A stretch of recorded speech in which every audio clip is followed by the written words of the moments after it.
Anime ini dimulai saat memperlihatkan sekelompok player yang bertarung melawan ribuan skeleton di dalam game Yggdrasil. Mereka di sini berhasil mengalahkan para skeleton itu dengan mudah, tetapi tiba-tiba di sana terdapat raja skeleton tipe Overlord yang bernama Momonga yang muncul bersama para anggota guildnya. Para player di sini sangat terkejut saat melihatnya, dan dalam waktu singkat mereka dikalahkan dengan mudah. Tetapi sayangnya setelah 12 tahun game virtual reality MMORPG ini sebentar lagi akan ditutup selamanya. Satu persatu para player keluar dari permainan karena mereka lebih memilih kehidupan di dunia nyata. Tetapi Momonga, Lord Skeleton terkuat Overlord, memutuskan untuk tetap berada di dalam game ini sedikit lebih lama sebelum ditutup. Awalnya dia sedikit kesal karena hari-hari menyenangkan selama 12 tahun terakhir yang dialaminya akan segera berakhir hari ini. Padahal tempat ini sudah dibangun dengan cara yang sangat fantastis. Akhirnya dia memasuki pintu menuju Aula Guild, di mana para pelayan NPC di sini bersikap sangat hormat kepada Momonga selaku ketua guild. Momonga di sini kemudian memeriksa deskripsi para pelayan NPC-nya. Salah satunya adalah Sebas, sang pelayan, dan para pelayan tempur lainnya. Momonga di sini memberikan perintah agar mereka mengikutinya, dan mereka pun melakukannya tanpa ragu dan menunjukkan kesetiaan penuh kepadanya. Di sana terdapat sebuah pintu besar yang mengarah ke ruang tahta. Di dalamnya terdapat sebuah singgasana megah yang luar biasa. Di sana juga terdapat seorang pengawas utama makam Nazarik yang bernama Albedo. Momonga di sini langsung memerintahkan para pelayannya untuk bersiaga. Saat Momonga mulai duduk di singgasananya, dia melihat status Albedo yang merupakan NPC terkuat di Nazarik. Albedo di sini bertanggung jawab atas para penjaga di seluruh rantai makam Nazarik, tetapi dia melihat sesuatu yang aneh di dalam deskripsinya, di mana salah satu anggota guildnya malah menulis satu kalimat yang mengatakan bahwa Albedo adalah seorang wanita yang cantik di luar tetapi nakal dari dalam. Momonga pun di sini tidak suka dengan kalimat itu sehingga dia pun menghapusnya karena sebentar lagi game ini akan ditutup juga. Sebagai gantinya, dia menuliskan kalimat baru yang mengatakan bahwa Albedo mencintainya dan akan melakukan apapun yang dia perintahkan. Namun setelah menggantinya, dia merasa sedikit malu. Momonga pun di sini kemudian memerintahkan semua pelayannya untuk membungkuk dan mereka langsung melakukan apa yang dia katakan, di mana hitungan mundur akan selesai untuk menutup game ini. Momonga pun di sini memikirkan semua anggota guildnya dan waktu menyenangkan yang telah mereka habiskan bersama, tetapi sekarang dia adalah satu-satunya orang yang tersisa di sini. Namun ketika waktu akhirnya mencapai 0, Momonga di sini mengira akan logout secara otomatis, tetapi ternyata tidak. Momonga pun di sini terkejut dan berteriak, apa yang sebenarnya terjadi? Pada saat itu anehnya Albedo bertanya apakah semuanya baik-baik saja kepada Momonga, tetapi Momonga malah terkejut karena seorang NPC yang tidak seharusnya berbicara seperti manusia nyata malah bisa berbicara. Dia melihat bahwa panggilan game masternya tidak berfungsi juga dan Albedo mulai terlihat khawatir. Momonga di sini menyadari bahwa ada sesuatu yang aneh karena reaksi Albedo terasa sangat hidup dan Momonga mulai curiga bahwa hal ini lebih dari sekedar bug di dalam game. Dia memutuskan untuk mengujinya dengan memberi Sebas sebuah perintah untuk memeriksa keadaan di luar Nazarik. Sebas pun di sini langsung mengikuti perintah itu. Selanjutnya, Momonga di sini memberi perintah kepada pelayan tempur untuk menjaga lantai 9 makam Nazarik dan mereka mengikuti perintahnya tanpa ragu sedikit pun. Saat Momonga mulai mencari tahu apa yang sebenarnya terjadi dan bagaimana bisa menghubungi admin game Yggdrasil ini, Albedo di sini melangkah maju dan bertanya apa yang harus dia lakukan. Momonga pun di sini memperhatikan sesuatu yang serius, di mana Albedo memiliki aroma seperti orang sungguhan dan ketika dia menyentuh tangan Albedo, dia bisa merasakan denyut nadinya. Karena Momonga menjadi semakin penasaran, dia pun memutuskan untuk mencoba satu hal terakhir. Dia bertanya kepada Albedo apakah dia boleh menyentuh dadanya yang besar itu. Dan Albedo pun yang sepenuhnya setia dan patuh mempersilahkan Momonga tanpa ragu. Ketika dia menyentuhnya, Albedo seketika berteriak dan wajahnya memerah. Hal ini meyakinkan bahwa NPC di dalam game itu entah bagaimana bisa menjadi hidup. Momonga pun di sini berhenti setelah merasakan surga dunia. Tetapi Albedo yang sudah sabrut bertanya apakah Momonga ingin melakukannya lebih jauh untuk membuat anak. Tetapi Momonga dengan cepat menghentikannya dan memberitahu Albedo bahwa sekarang bukan waktunya untuk melakukan itu, apalagi dia hanyalah seorang tengkorak undead yang tidak mempunyai batang. Momonga pun langsung memerintahkan Albedo untuk mengumpulkan semua penjaga lantai di area pertempuran lantai 6. Albedo pun di sini segera melaksanakan perintahnya dan pergi dengan patuh. Momonga di sini merasa bersalah karena sebelumnya dia telah merubah deskripsi Albedo menjadi sangat mencintainya. Di sini Momonga langsung menggunakan cincin teleportasi spesial untuk bisa berpindah ke lantai 6 secara instan. Di sana dia memikirkan kalau para pelayannya masih setia sesuai dengan yang telah diprogram di dalam game, tetapi dia ingin menguji kesetiaan mereka lebih jauh. Ketika sampai di arena, dia ingat bahwa penjaga lantai ini adalah elf kembar dan saat dia memikirkan mereka, salah satu elf yang bernama Aura melompat turun dari atas dan dia bergegas menyambut Momonga. Aura juga memanggil saudara kembarnya yang bernama Mare untuk bergabung dengan mereka. Mare yang sedikit pemalu meminta maaf karena dia telah membuat Momonga menunggu. Aura dan Mare di sini penasaran dengan tongkat Ainz Ulgon yang dipegangnya, sebuah senjata yang sangat kuat yang memiliki kekuatan setingkat dewa. Elf kembar itu terpesona oleh kekuatan tongkat itu.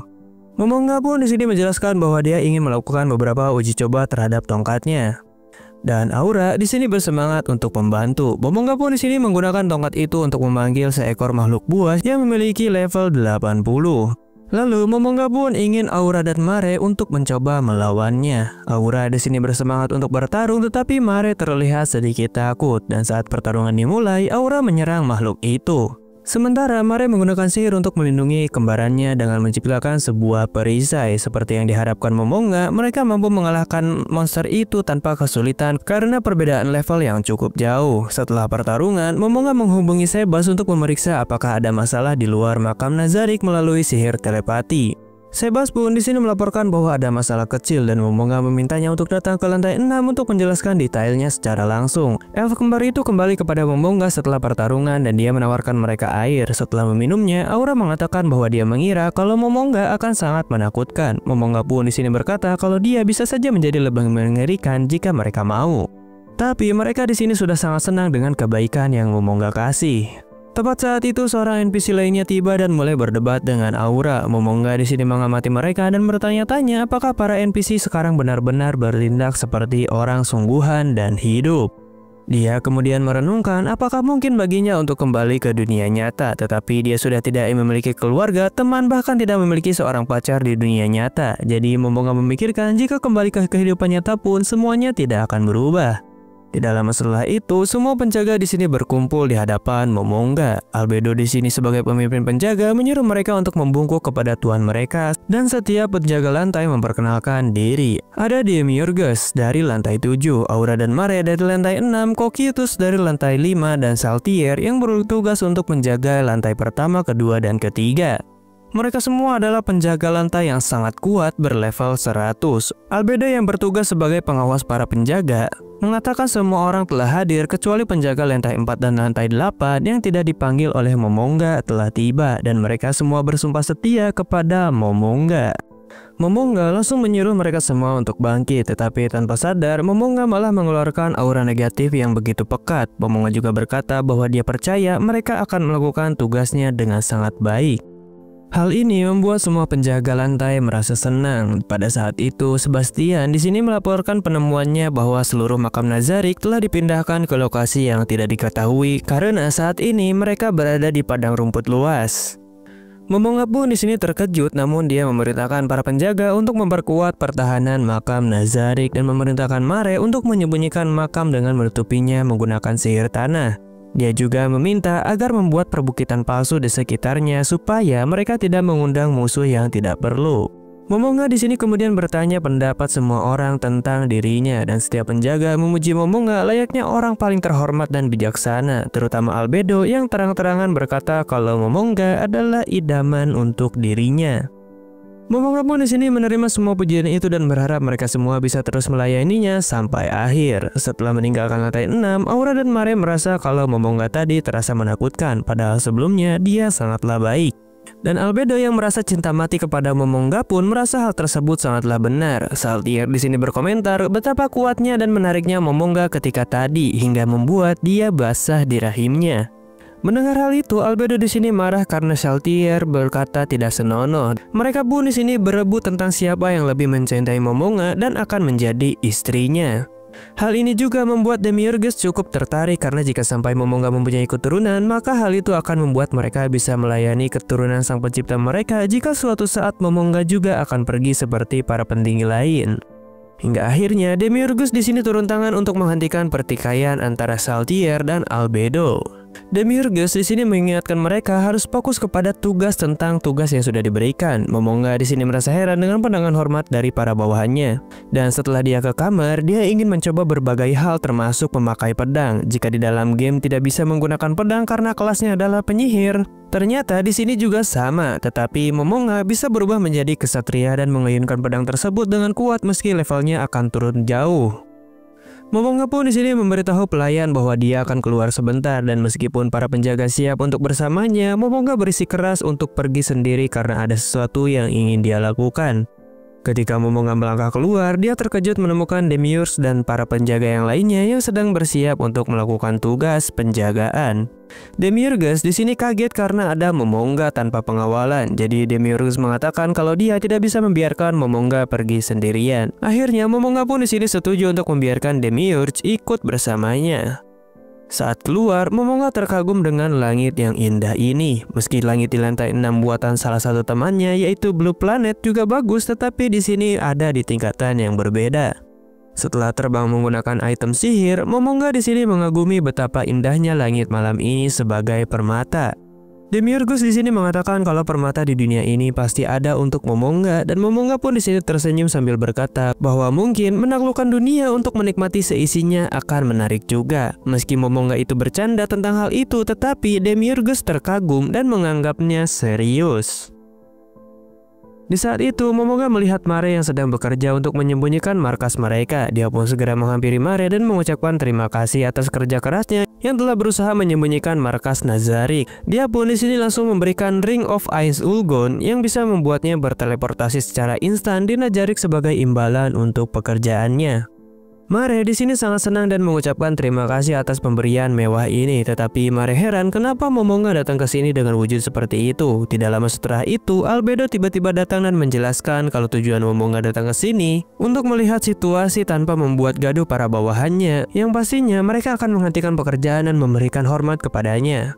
Di saat itu, Albedo terkejut saat melihat Mare mengenakan cincin tersebut. Setelah menyuruh Mare melakukan tugasnya lagi, Momonga bisa merasakan kecemburuan Albedo tentang cincin itu. Jadi Momonga juga segera memberi Albedo sebuah cincin agar memudahkan dia berteleportasi sebagai pengawas para penjaga. Akhirnya Momonga di sini pamit dan di saat itu Albedo yang sangat kegirangan berkata, di tempat lain terdapat sekelompok penyihir yang sepertinya sedang ingin melakukan sesuatu. Sementara itu, seorang kesatria bernama Gazev Stronov dan tentaranya sedang menuju ke sebuah desa yang sedang diserang oleh kerajaan lain.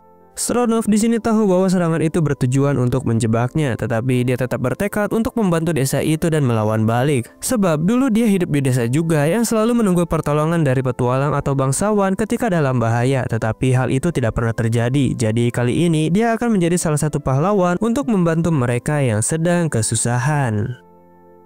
Pada saat yang sama, Momonga menggunakan cermin sihir untuk mengamati peristiwa yang terjadi di luar makam Nazarick dan saat itu terlihat sebuah desa diserang oleh para kesatria.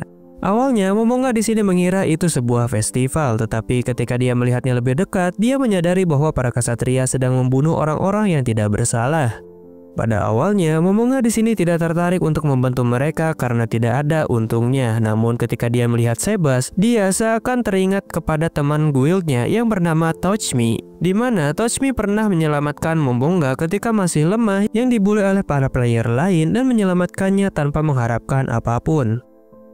Karena menurut Touchme, menyelamatkan orang-orang yang sedang dalam masalah adalah suatu kewajaran. Momonga pun di sini berubah pikiran dan memutuskan untuk membantu para penduduk desa itu. Dia pun memerintahkan Sebas untuk meminta Albedo untuk ikut dengannya menggunakan perlengkapan penuh. Dan dia juga memerintahkan Sebas untuk menaikkan level keamanan Nazarick ke level tertinggi. Momonga pun di sini membuka sebuah portal dan berteleportasi ke desa itu. Di sana ada seorang gadis muda bernama Henry berusaha melindungi adik perempuannya yang bernama Nemu dari para kesatria. Dan tepat saat kesatria itu akan menyerangnya, tiba-tiba mereka di sini terkejut ketika Momonga melangkah keluar dan dia memancarkan aura mencekam yang luar biasa. Di saat itu, Momonga langsung mengeluarkan sihir tingkat 9. Dia menghancurkan jantung seorang kesatria itu secara instan dan melancarkan serangan petir kepada kesatria lainnya.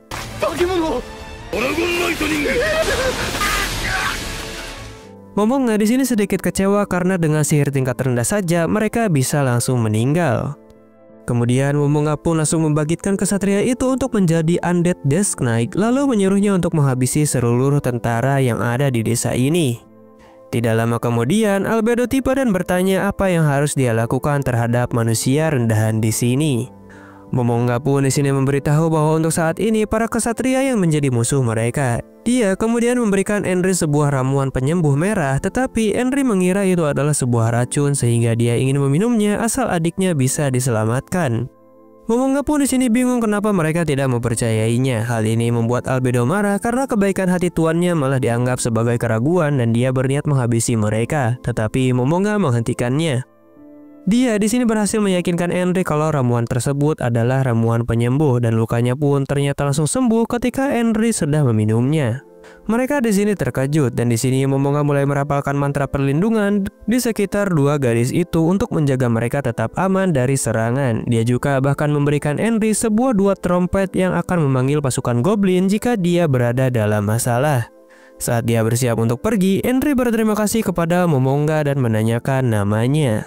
Setelah berpikir sejenak, Momonga tertawa karena dia baru mendapatkan ide brilian. Lalu dia memberitahu namanya yang baru, yaitu Ainz Ul Gown. Di tempat lain, saat kesatria kematian dibangkitkan oleh Momonga membuat kekacauan, para kesatria yang menyerang desa menjadi ketakutan. Mereka tidak percaya karena adanya sebuah monster besar yang sangat menakutkan berdiri di depan mereka.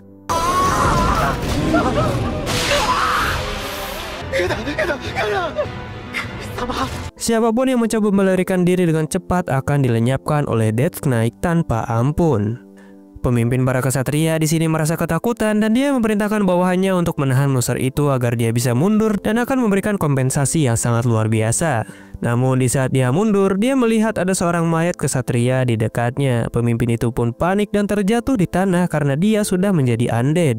Di saat itu, Death Knight langsung menusuknya berulang kali sampai dia meninggoy.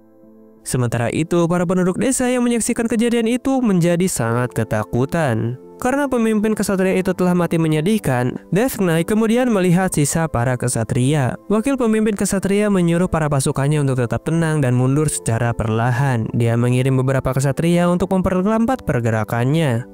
Tetapi mereka semua malah dibunuh dengan sangat brutal. Dan di saat wakil pemimpin menyerang Death Knight itu sendiri,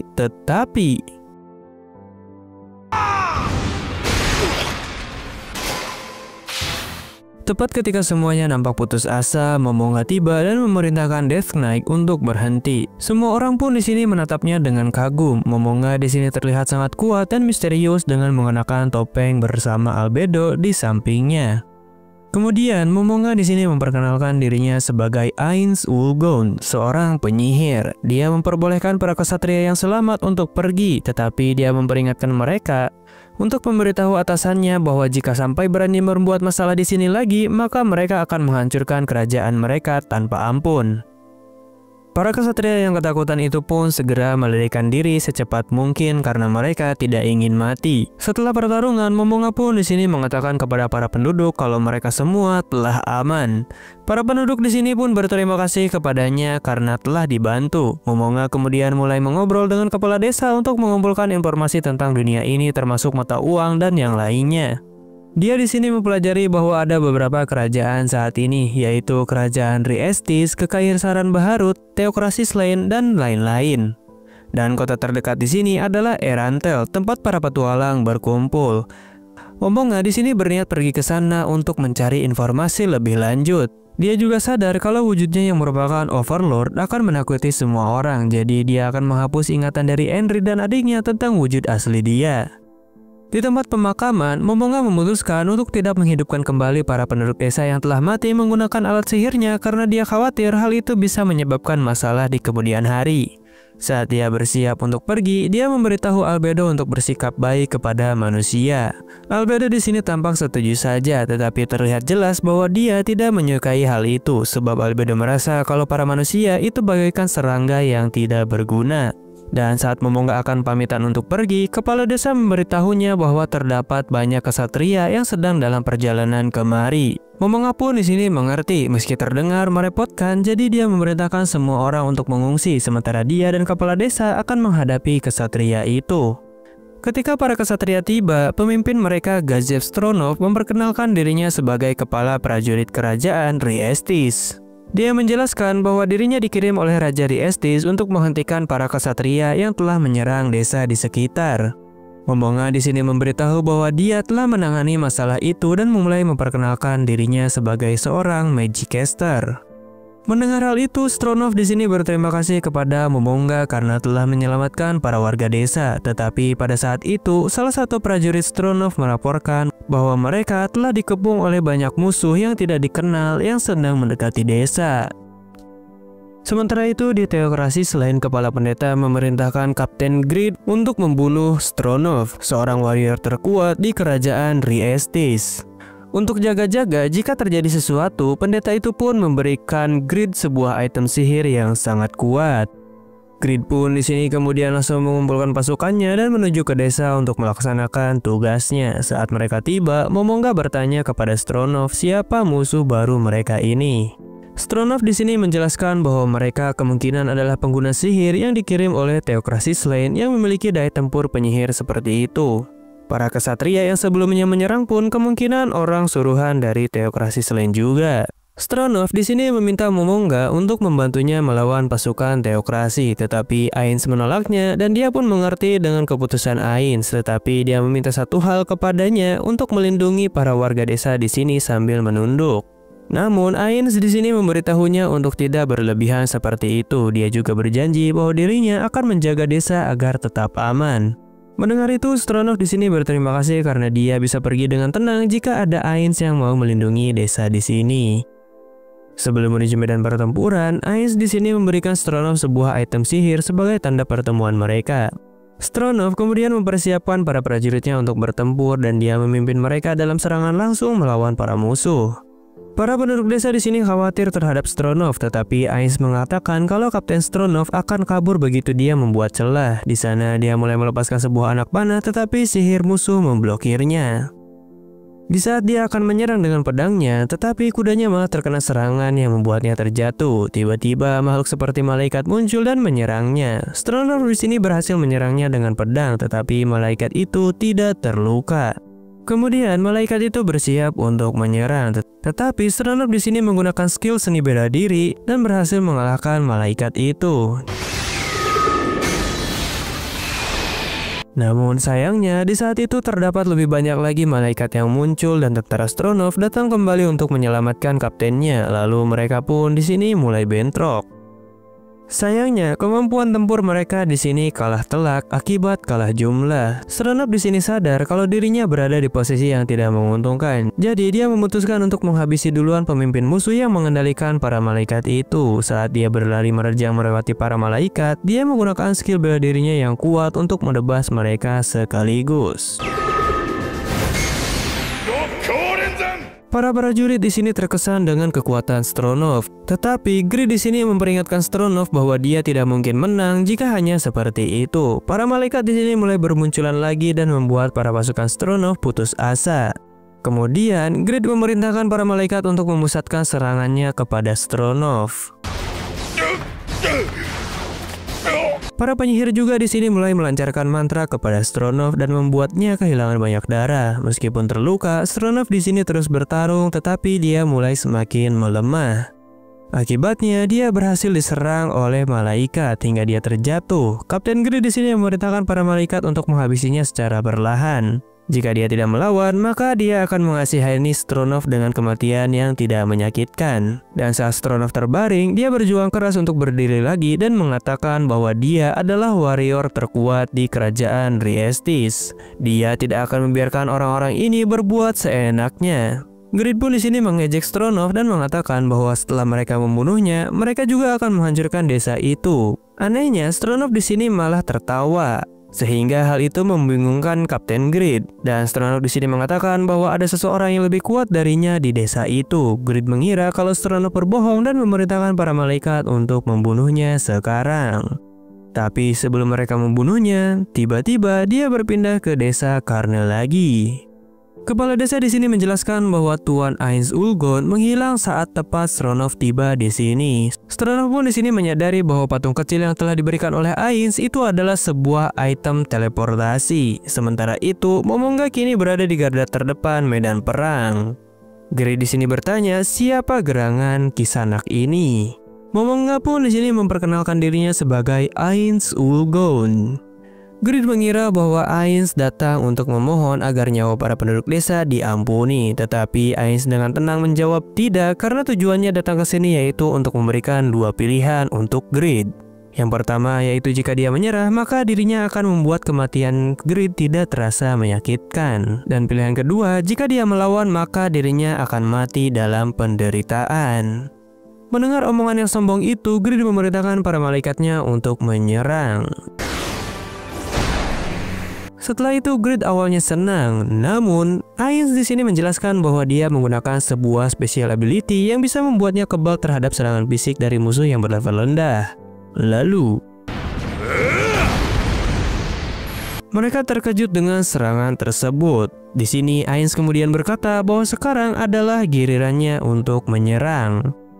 Grid menyadari bahwa mereka sekarang berada di dalam posisi yang tidak menguntungkan. Dia pun di sini memerintahkan semua malaikatnya untuk menyerang sekaligus. Tetapi Ainz di sini menciptakan sebuah ledakan kegelapan yang bisa melenyapkan semua malaikat itu dalam sekejap. Musuh pun di sini mulai frustasi dan mulai meraparkan mantra mereka secara membabi buta akibat panik. Dan saat salah satu penyihir akan melemparkan kerikil kepada Ainz, tetapi Albedo di sini dengan cepat menebasnya sebelum batu itu mencapai Momonga. Dan Momonga di sini memberitahu Albedo bahwa serangan lemah seperti itu tidak akan menyakitinya. Namun Albedo di sini bersikeras bahwa tidak boleh ada yang menyentuh Ainz sedikit pun. Kapten Grid di sini merasa sedikit putus asa, lalu dia pun di sini memanggil malaikat terkuat di belakangnya. Sayangnya, Ainz di sini dapat menghentikan serangan itu dengan mudah dan menggunakan sihir Hellflame. Lalu sihir itu dapat melenyapkan malaikat itu dengan mudah. Semua orang di sini sangat terkejut, tetapi Grid mulai mengeluarkan bongkahan kristal spesial yang diberikan oleh para pendeta. Dia mengatakan bahwa kristal ini dapat menyegel sihir apapun di dunia ini. Ainz di sini langsung bersiaga dan menyuruh Albedo untuk menghalau serangan itu karena bisa saja itu serangan yang cukup kuat. Grid pun akhirnya memanggil malaikat terkuatnya yang bernama Dominion Authority, sosok malaikat raksasa bersayap dan bersinar sangat terang. Ainz di sini terkejut dan merasa itu adalah mainan yang bodoh yang sudah membuatnya waspada. Malaikat itu di sini berniat untuk menggunakan sihir tier 7 yang tidak bisa dipakai oleh manusia bernama Holy Smite. Lalu serangan itu berhasil mengenai Ainz, tetapi dia hanya tertawa karena ternyata begini rasanya jika terkena damage kecil. Albedo di sini marah karena ada manusia yang berani melukai tuannya. Dia berteriak mengancam semua orang, tetapi Ainz di sini menenangkan Albedo. Di saat itu Ainz ingin membalas untuk menyerang menggunakan sihir Black Hole. Sihir itu dapat menyedot malaikat itu dalam Dark Void dan melenyapkannya seketika. Menyadari bahwa mereka benar-benar tidak sebanding kekuatannya, Grid memohon untuk diampuni. Tetapi Ainz di sini melepas topengnya dan berkata jika Grid menyerah dengan tenang, dia akan membuat kematiannya tidak terasa menyakitkan. Selanjutnya, saat perjalanan kembali ke makam Nazarik, Albedo di sini merasa kalau tuannya sangatlah keren saat pertempuran tadi. Meski Momonga masih bimbang apakah tindakannya sebagai pemimpin sudah benar atau belum, tetapi Albedo sepertinya puas dengan kepemimpinannya. Setelah kembali ke Nazarik, Momonga di sini meminta maaf kepada semua penjaga karena telah bertindak sendiri. Dia menyuruh Albedo untuk menjelaskan apa yang terjadi kepada semua orang nantinya. Di saat itu, Momonga kemudian membakar bendera dirinya dan secara resmi mengubah namanya menjadi Ainz Ulgon. Para penjaga menerima nama itu dengan sangat senang dengan nama baru itu. Ainsmu di sini memerintahkan mereka semua untuk menyebarluaskan namanya ke seluruh penjuru dunia dan menjadikannya legenda abadi. Sebenarnya tujuan Momonga mengubah nama menjadi Ainz yaitu berharap kemungkinan bahwa teman guildnya jika terlempar juga ke dunia ini maka mereka akan segera mengenalinya. Setelah dia pergi, Albedo di sini meminta Demiurgus untuk menceritakan tentang pembicaraannya dengan Ainz waktu itu. Dan Demiurgus di sini mengatakan kalau Tuan Ainz menginginkan permata dunia ini, yang berarti dia ingin menguasai dunia ini untuk memiliki semuanya.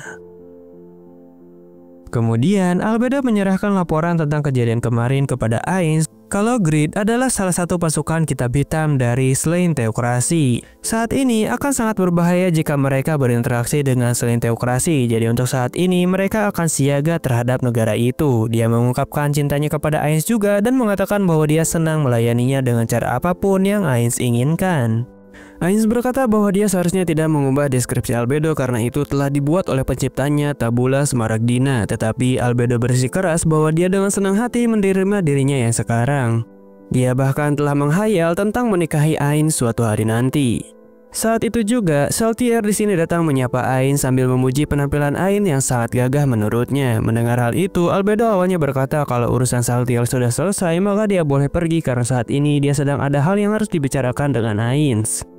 Tetapi Saltier di sini tidak terima dan marah kepada Albedo yang ingin memonopoli Ainz. Mereka berdua pun di sini bertengkar dan berdebat tentang hal ini, tetapi Ainz segera menegur mereka untuk tidak bertengkar. Saltier kemudian mengatakan bahwa dia akan segera pergi dengan Sebas dalam menjalankan sebuah misi, jadi dia datang ke sini untuk pamitan kepadanya. Beberapa hari kemudian, Ainz pergi ke kota Erantel. Di dalam sebuah bar yang cukup ramai, Ainz di sini memasukinya dengan mengenakan armor dan ditemani oleh seorang pelayan tempur bernama Nabe.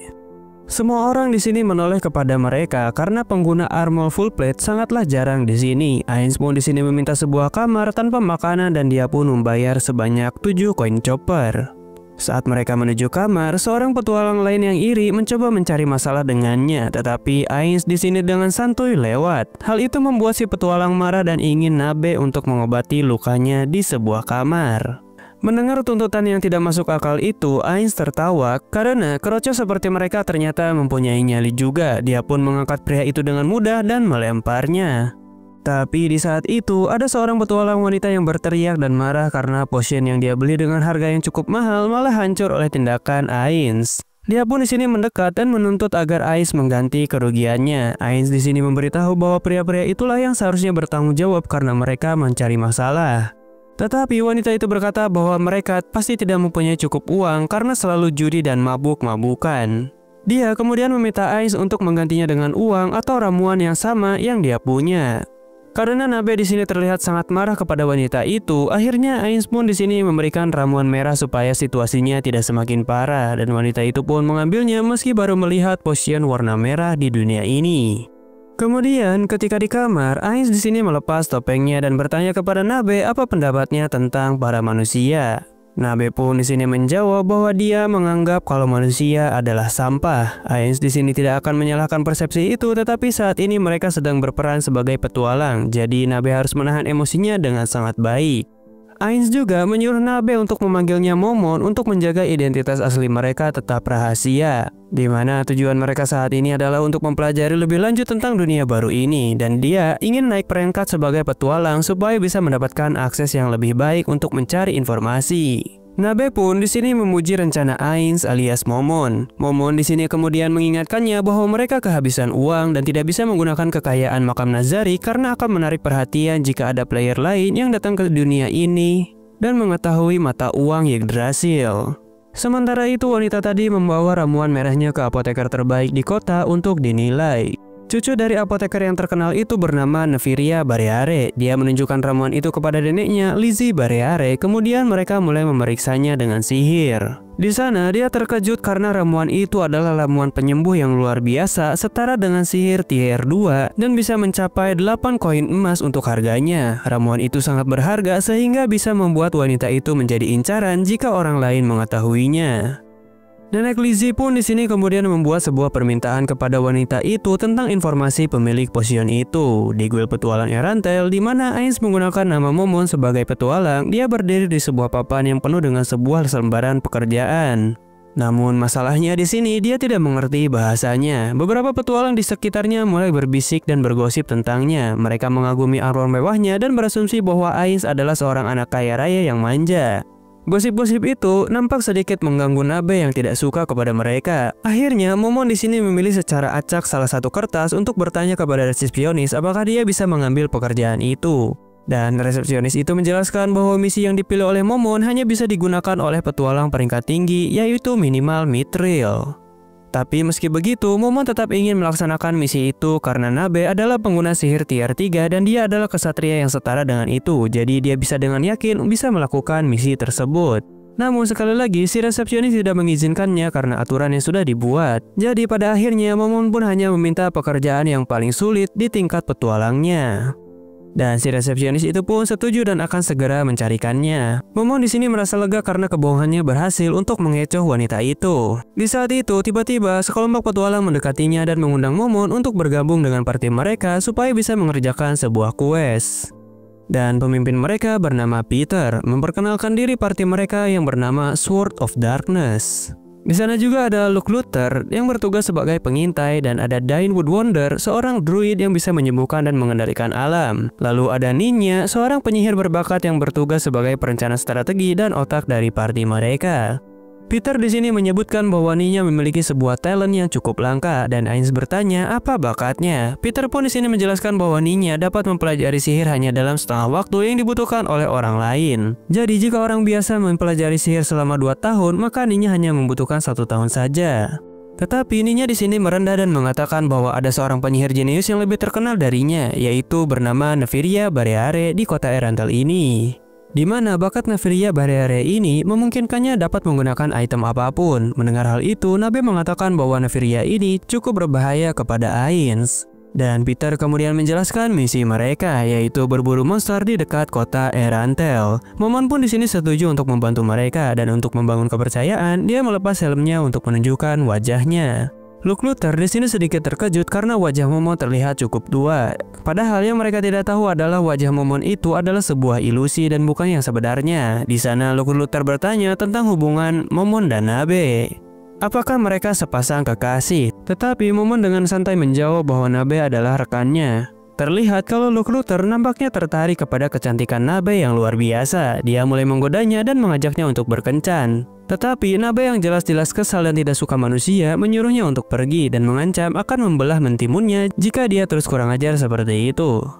Tapi alih-alih menyerah, Luke Luther justru semakin menyukainya dan mengajaknya berteman terlebih dahulu.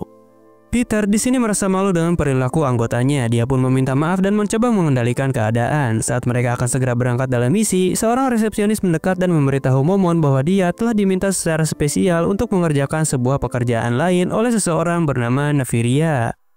Mendengar itu, Nabe di sini langsung melangkah maju dan siap melindungi Momon dari ancaman. Tapi Momon di sini menghentikannya dan memintanya untuk berpikir sebelum bertindak. Setelah itu, mereka berunding terlebih dahulu, di mana Nefiria menjelaskan bahwa dia harus mengumpulkan tanaman di hutan dekat desa Karna.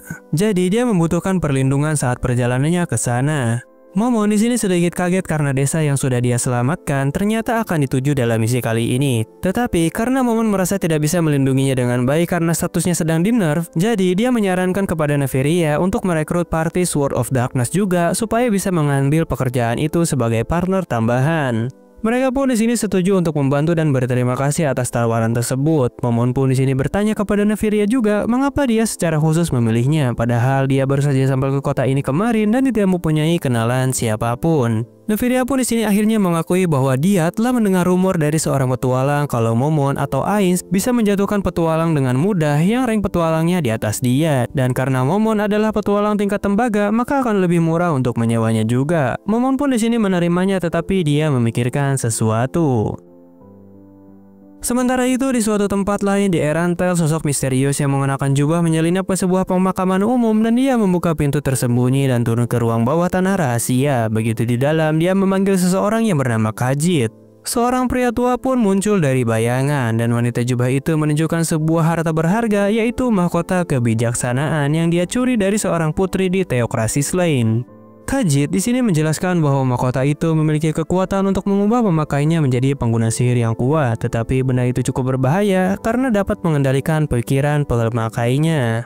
Hanya beberapa orang saja di dunia ini yang dapat menggunakan mahkota itu tanpa menjadi gila. Wanita itu pun di sini menyebutkan bahwa dia mendengar tentang adanya seorang bakat jenius di kota Erantel yang dapat menggunakan item sihir apapun, dan mereka di sini berencana untuk membuat Nefiria mengenakan mahkota itu untuk memanfaatkan bakatnya. Khajiit pun di sini setuju akan membantu wanita yang bernama Clementine itu untuk melaksanakan rencananya. Sebab sebagai sesama anggota Zuranon, mereka memiliki tujuan yang cukup besar untuk mengacaukan kota ini. Kembali lagi bersama Momon dan party Sword of Darkness, mereka mulai perjalanan menuju hutan dekat desa Karna. Di saat beristirahat, Peter memperingatkan bahwa jalan di depan mungkin akan semakin berbahaya.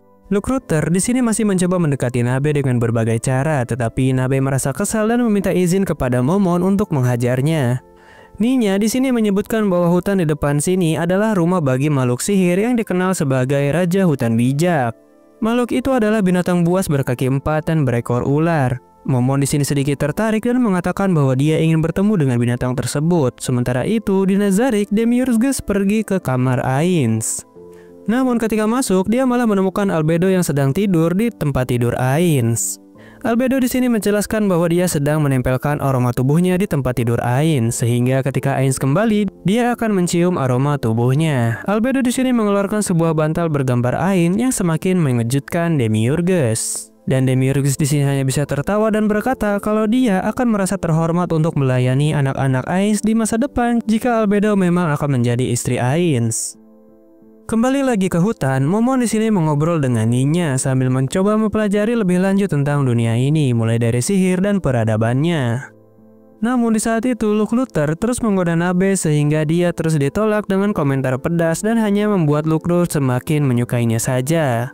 Tapi karena Nabe bisa ditenangkan dengan mudah oleh Momon, Lukruter pun di sini kembali bertanya apakah Momon dan Nabe sepasang suami istri. Hal itu membuat Nabe tersipu malu dan dia tanpa sadar berkata kalau Momon sudah mempunyai pasangan, yaitu Albedo. Nah, di saat itu Momon dengan cepat membungkamnya dan menyuruh Lukruter untuk berhenti bertanya tentang kehidupan pribadi mereka. Peter di sini sekali lagi meminta maaf atas perilaku Lukruter. Tiba-tiba di saat itu, Lukruter mendengar sesuatu yang mendekat. Saat melihat sekeliling, mereka melihat ada pasukan goblin dan orc yang menuju ke arah mereka. Peter dengan cepat menyuruh Nefiria untuk bersembunyi di dalam kereta. Kemudian Peter di sini bertanya kepada Momon apa yang harus mereka lakukan. Dan dengan tenang, Momon di sini menyuruh partinya untuk melindungi Nefiria saja, sementara dia akan menangani monster-monster itu dengan mudah bersama Nabe. Peter pun di sini terkesan dengan kepercayaan diri Momon dan dia pun setuju dan mengatakan bahwa mereka akan memberikan support sebanyak mungkin yang mereka bisa. Di saat para goblin itu terpancing oleh strategi Lukruter agar semakin mendekat, Dain di sini menggunakan sihir druid untuk menjebak beberapa monster, sementara Ninya melepaskan mantra perlindungan untuk melindungi rekan-rekannya. Momon dan Nabe di sini berjalan langsung menuju monster-monster itu tanpa rasa takut. Semua orang di sini kagum dengan sosok Momon karena dia bisa dengan mudah mengalahkan orge sekali serang. Hal ini menyimpulkan kalau kekuatan Momon mungkin sudah setara kepala prajurit kerajaan atau tingkat tertinggi petualang, yaitu Adamantite. Party itu menyaksikan dengan sangat kagum ketika Momon membuat pertarungan terlihat sangat mudah, bahkan Nabe pun bisa melancarkan sihir yang luar biasa. Pada akhirnya mereka berhasil memenangkan pertarungan dengan mudah meskipun party Peter ada yang terluka. Sementara itu, Ninya mulai memotong bagian tubuh monster yang dikatakan untuk bisa menyerahkan bagian tubuh ini dan mendapatkan imbalan dari Guild sebagai bukti. Momon di sini penasaran apakah ada sesuatu seperti kristal sihir yang jatuh ketika monster dikalahkan, tetapi Ninya menjelaskan bahwa dia belum pernah mendengar orga membawa kristal. Di malam harinya, party itu duduk dan makan malam bersama. Momon sebagai tengkorak hidup bingung bagaimana dia bisa mengonsumsi sesuatu karena makanan itu hanya akan bocor melewati tulangnya. Nabe pun di sini tidak memakannya juga. Luke Luther di sini masih mencoba menggoda Nabe.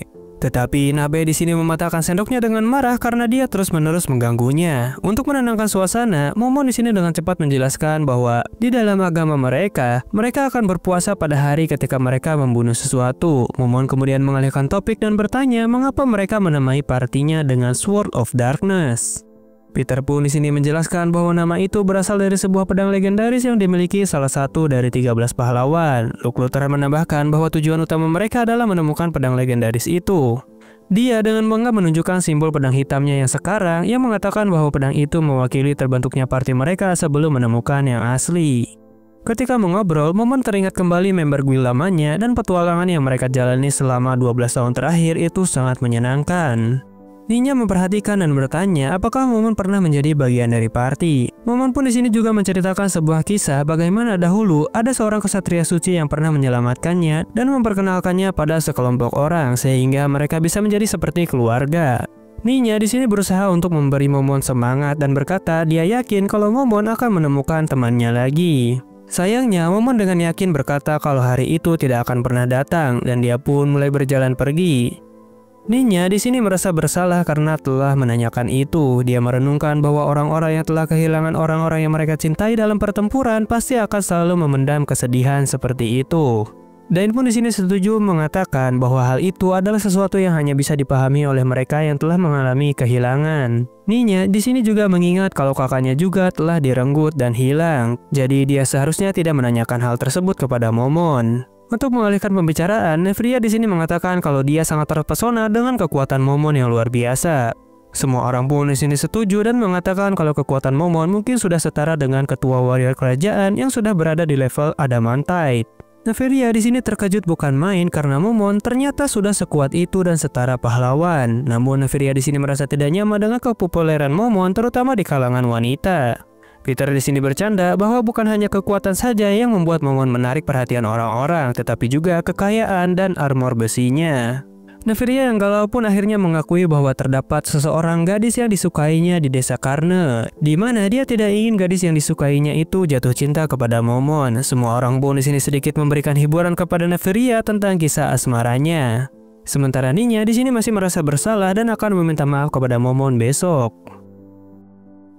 Sementara itu, kita melihat Clementine, seorang asasin kejam yang sedang mencari informasi tentang keberadaan Nephria di kota Erantel. Dia terlihat sangat menikmati menyiksa orang lain dan menggunakan kemampuan pengendali pikiran untuk mendapatkan informasi dari para korbannya. Sementara itu, di ruang bawah tanah, Kaji terus menggunakan kekuatan bola kematiannya untuk menciptakan zombie.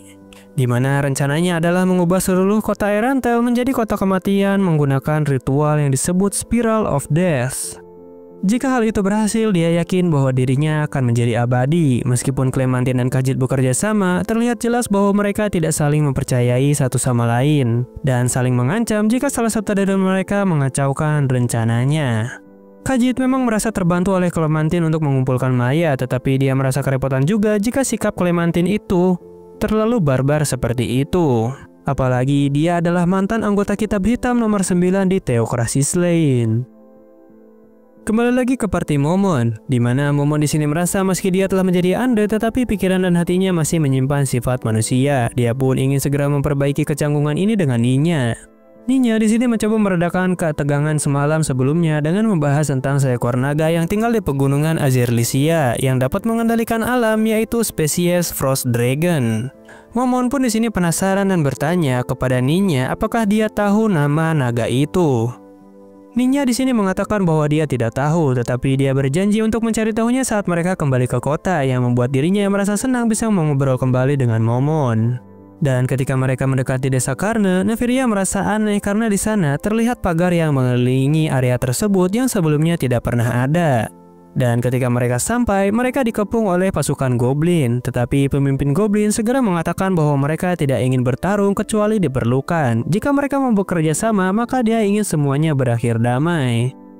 Tepat saat itu, Henry di sini muncul. Neveria pun di sini segera memanggil namanya dan dia tersenyum saat melihat temannya Neveria. Momon pun di sini ingat bahwa dia pernah membelikan Henry sebuah trompet sihir yang memungkinkannya memanggil pasukan goblin sebagai alat perlindungan. Dan sepertinya dia telah memakai item itu. Setelah itu mereka berdua memasuki rumah Henry di mana Henry menjelaskan apa yang telah terjadi di desa sebelumnya tentang penyerangan para kesatria. Dia memberitahu bahwa orang tuanya telah dibunuh secara brutal dan bagaimana dia bisa menggunakan sebuah trompet sihir pemanggilan goblin untuk melindungi dirinya dan para penduduk desa di sini. Neveria yang mendengar berita itu pun ingin menghiburnya. Dia tersipu malu dan mengatakan bahwa dia akan selalu ada untuknya. Bahkan Neveria ingin menikahi Henry, tetapi dia masih terlalu malu untuk melamarnya di sini. Henry juga di sini berterima kasih kepadanya dan mengatakan bahwa dia beruntung memiliki teman baik seperti Neveria. Henry di sini menyebutkan bahwa Ainz Ulgon adalah pahlawan yang telah menyelamatkan desa ini. Dan sebelumnya dia telah memberikan sebuah ramuan merah yang menyembuhkan lukanya dalam sekejap. Bahkan dia juga menggunakan sihir petir yang luar biasa. Di saat itu juga ada wanita yang bernama Albedo yang menemaninya. Mendengar hal ini, Neveria merasa tercerahkan dan mulai menyusun semua kejadian yang telah dialami, di mana dia menyadari bahwa Momon sebenarnya adalah Ainz Ulgon karena deskripsinya sama dengan apa yang dia dengar dari Henry. Tapi dia di sini sangat syok karena sosok Momon kekuatannya seperti petualang adamantai, tetapi dia juga seorang penyihir kuat yang bisa memakai sihir tier 5 dengan mudah. Neveria pun di sini panik dan langsung segera mendatangi Momon. Momon dan Nabe di sini sedang ada di bukit melihat perkembangan penduduk desa yang mulai belajar bela diri setelah kejadian sebelumnya yang tidak ingin terulang lagi. Meskipun Nabe di sini tidak terkesan dan masih menganggap mereka itu lemah, Momon pun di sini menjelaskan kepada Nabe bahwa para penduduk desa belum pernah bertarung sebelumnya, di mana keluarga mereka dibunuh hingga mereka harus berlatih keras untuk melindungi diri sendiri. Dia menyuruh Nabe bahwa mereka harus mengagumi para penduduk desa karena tekad mereka yang kuat. Nabe pun di sini meminta maaf karena dia tidak memikirkan hal itu dengan cukup dalam. Di saat itu juga, Neveria di sini berlari ke arah mereka. Dia berhenti di hadapan Momon sambil bertanya apakah dia Ainz Ulgon. Momon di sini sedikit terkejut dan tidak mengatakan apa-apa, tetapi diamnya memberikan Neveria jawaban. Neveria di sini mengerti kenapa Momon merahasiakan identitas aslinya, tetapi dia tidak mendesak untuk mendapatkan jawaban. Sebagai gantinya, dia berterima kasih kepada Momon karena telah menyelamatkan desa ini dan Henry, gadis yang dia cintai dari kemalangan. Akhirnya, Neveria pun di sini mengakui juga bahwa ada sesuatu yang dia sembunyikan. Momon pun di sini meminta Nabe untuk menjauh agar dia bisa berbicara dengan Neveria secara pribadi. Akhirnya, Neveria di sini mengaku bahwa alasan dia meminta bantuan Momon untuk kesini adalah dia ingin menyelidiki tentang pemilik ramuan merah yang sangat luar biasa yang Momon berikan kemarin kepada seorang wanita petualang bernama Brita. Neveria di sini menjelaskan bahwa ramuan itu belum pernah dibuat di dunia ini dan dia penasaran bagaimana cara membuat ramuan itu. Momon pun di sini mengatakan kalau Neveria tidak melakukan hal yang salah karena dia menyewanya hari ini untuk membangun koneksi dengannya. Neveria pun di sini terkagum dengan kebijaksanaan Momon dan dia berjanji bahwa niatnya murni untuk ilmu pengetahuan dan bukan untuk tindak kejahatan. Neveria juga berkata kalau dia tidak akan memberitahu siapapun tentang identitas asli Momon sebagai Ainz. Setelah berterima kasih, Neveria pun di sini pergi. Nabe di sini merasa bersalah karena sebelumnya dia menyebut nama Albedo, jadi dia ingin mengakhiri hidupnya sebagai hukuman. Tetapi Ainz di sini menghentikannya dan mengatakan kalau setiap orang bisa membuat kesalahan dan itu bisa menjadi bagian dari pembelajaran. Jadi Momon pun di sini memaafkan kesalahan Nabe. Selanjutnya mereka bersiap untuk memasuki hutan dan Neveria di sini meminta Momon untuk melindunginya saat mereka mencari tanaman. Dia juga membuat permintaan khusus jika di mana mereka bertemu dengan Raja Hutan Bijak. Dia meminta Momon untuk tidak membunuhnya. Karena keberadaan Raja Hutan Bijak telah menjaga monster lain agar tidak masuk menyerang ke desa, sehingga lebih baik untuk tidak membunuhnya dan Momon pun di sini setuju. Kemudian Momon di sini berkata kalau dia akan memeriksa area terlebih dahulu bersama Nabe. Saat mereka masuk ke hutan lebih dalam, Nabe merasakan sesuatu di dekatnya yang ternyata itu adalah Aura, salah satu penjaga lantai 6 makam Nazarik. Aura pun di sini dipanggil Ainz untuk membantu menemukan Raja Hutan Bijak. Aura pun di sini pergi dengan 2 hewan peliharaannya untuk menemukan binatang buas itu sesuai perintah Ainz. Setelah beberapa waktu berlalu, Aura di sini berhasil sampai ke gua di mana itu adalah sarang Raja Hutan Bijak. Kemudian Aura menggunakan sihirnya untuk membangunkannya dan segera pergi. Kembali lagi ke Momon, di saat mereka mencari tanaman herbal terdengar dentuman yang cukup keras dan Luke Luthor di sini menggunakan indera tajamnya dan mengatakan bahwa ada makhluk besar yang sedang mendekat ke arah mereka. Momon dan Nabe pun di sini memutuskan untuk menghadapinya dan menyuruh yang lain untuk mengungsi duluan, dan Momon pun sudah bersiap untuk menghadapi musuh tersebut. Lalu Momon berhasil menahan serangan itu dengan mudah. Binatang itu memuji kekuatan Momon, namun dia memperingatkan jika mereka tidak mengusiknya lebih jauh maka dia akan membiarkan mereka pergi. Tetapi Momon di sini menolak. Dia bahkan mengejek Raja Hutan Kebijaksanaan itu karena dia tidak menunjukkan dirinya. Mendengar hal itu, Raja Hutan marah dan langsung memperlihatkan dirinya yang ternyata dia adalah seekor hamster raksasa. Momon yang melihat itu merasa sedikit kaget dan kecewa sebab Raja Hutan Kebijaksanaan ini tidak seperti yang dia bayangkan karena bentuknya malah lucu seperti itu. Momon pun di sini menjelaskan bahwa salah satu anggota guildnya dulu memiliki peliharaan yang persis sepertinya. Monster ini pun di sini penasaran dan bertanya apakah ada spesies betina yang masih hidup untuk menjaga populasinya, tetapi sayangnya hal itu tidak ada. Momon pun di sini merasa kecewa dengan pertarungan ini dan ekspektasinya turun jauh. Jadi dia pun langsung menggunakan skill Despair of Aura level 1 yang menyebabkan monster itu ketakutan dan meminta untuk tidak dibunuh. Akhirnya, Momon membawa hamster itu keluar dari hutan dan memperkenalkannya kepada semua orang karena dia telah dijinakkan olehnya yang bernama Hamsuke. Ninya dan lainnya terpesona oleh ukuran makhluk buas itu karena mereka dapat merasakan kekuatan dan kebijaksanaan hamster itu. Momon di sini bingung mendengar pujian mereka karena dia tidak menganggap Hamsuke adalah makhluk yang istimewa. Dia pun berbalik kepada Nabe untuk meminta pendapatnya dan dia berkata meskipun hamster itu tidak kuat tetapi matanya nampak bersinar menandakan kecerdasan.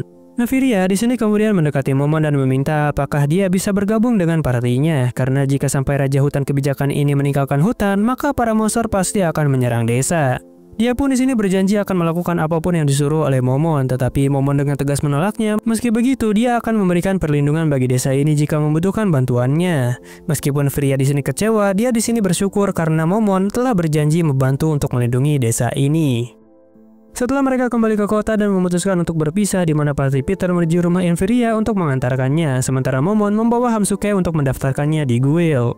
Dalam perjalanan menuju guild, Momon merasa malu karena semua orang menatapnya. Dia merasa bingung apakah seharusnya dia merasa bangga atau malu karena telah menaklukkan Hamsuke. Sementara itu, setelah Enfiria tiba di rumahnya, dia malah disambut oleh Clementine dengan tatapan jahat di wajahnya.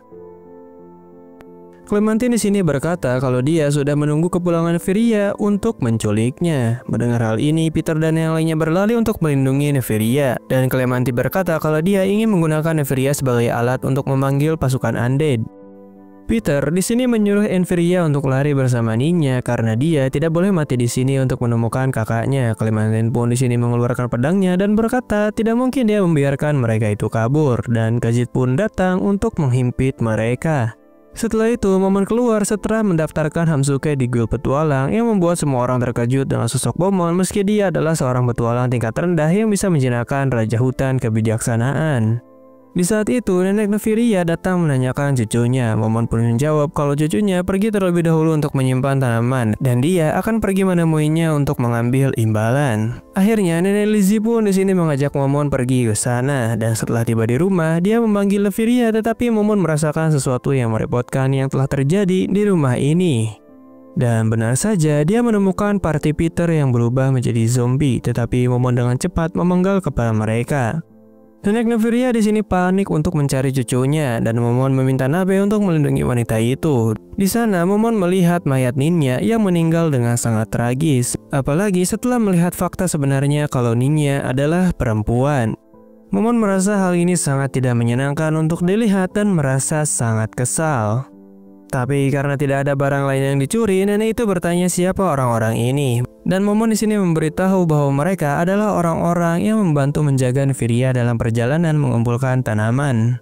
Kemudian Momon di sini menawarkan sebuah permintaan khusus jika nenek Nefiria mau menyelamatkan cucunya, tetapi dia harus membayar dengan semua harta yang dia miliki termasuk jiwanya.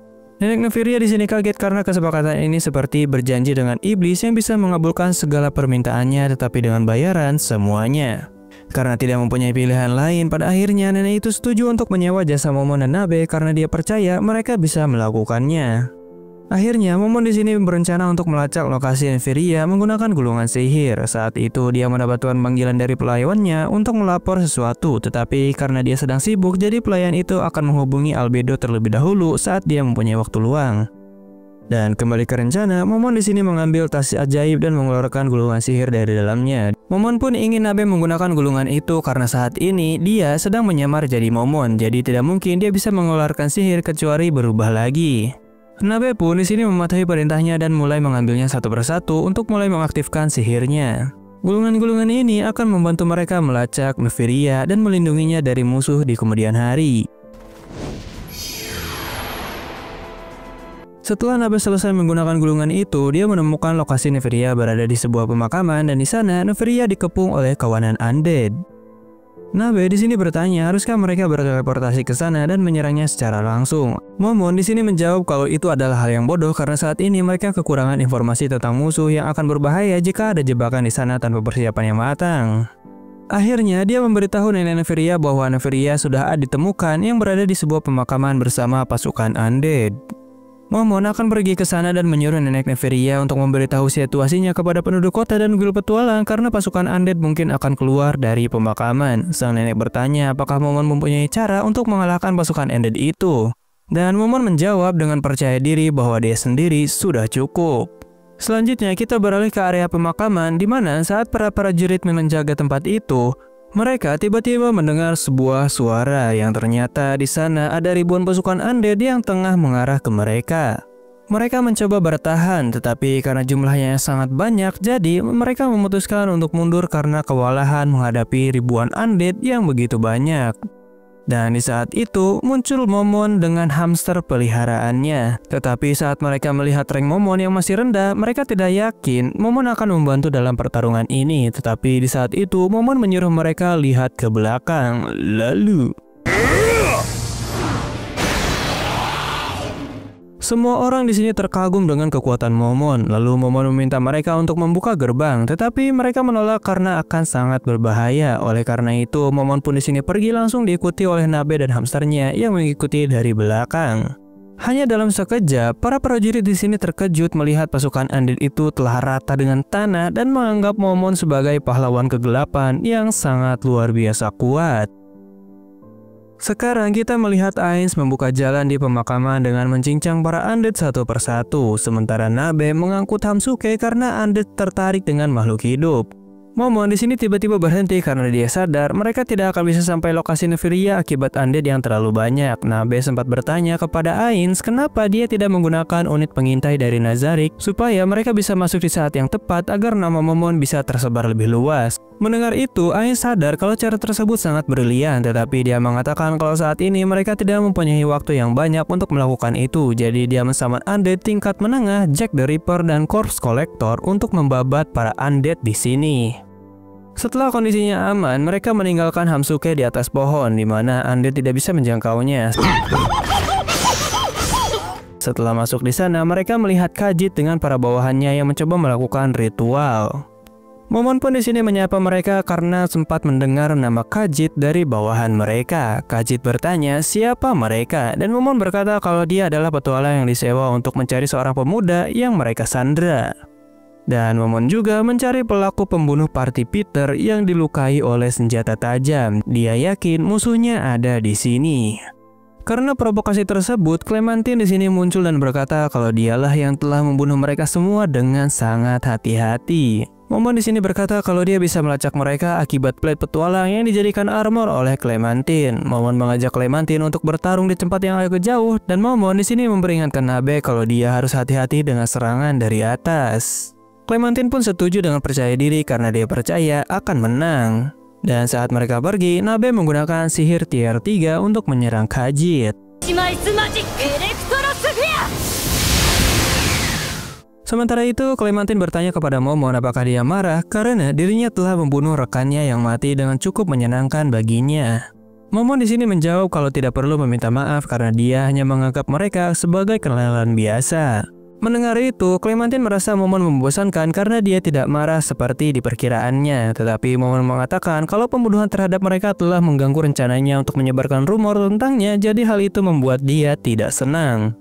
Clementine di sini kesal karena kesombongan Momon dan dia berkata kalau dirinya itu sekuat pahlawan seperti Gajev Stronov, Party Ardamantine Mawar Biru, dan Brain Anglaus. Jadi dia tidak akan mungkin dikalahkan olehnya. Mendengar informasi itu, Momon malah merasa sangat senang karena Clementine telah memberikan informasi mengenai kelemahannya sendiri. Dan di sini Momon juga berjanji kalau dirinya tidak akan serius melawan Clementine.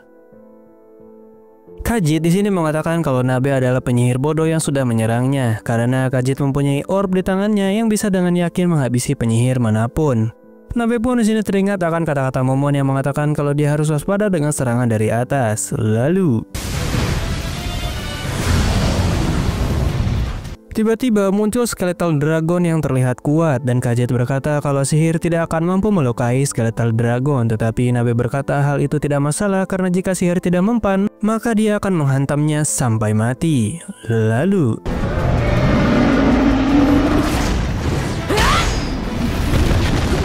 Kajit di sini terkejut dengan kekuatan luar biasa itu dan bertanya-tanya siapa gerangan wanita ini karena kekuatannya setara dengan petualang tingkat Orichalcum.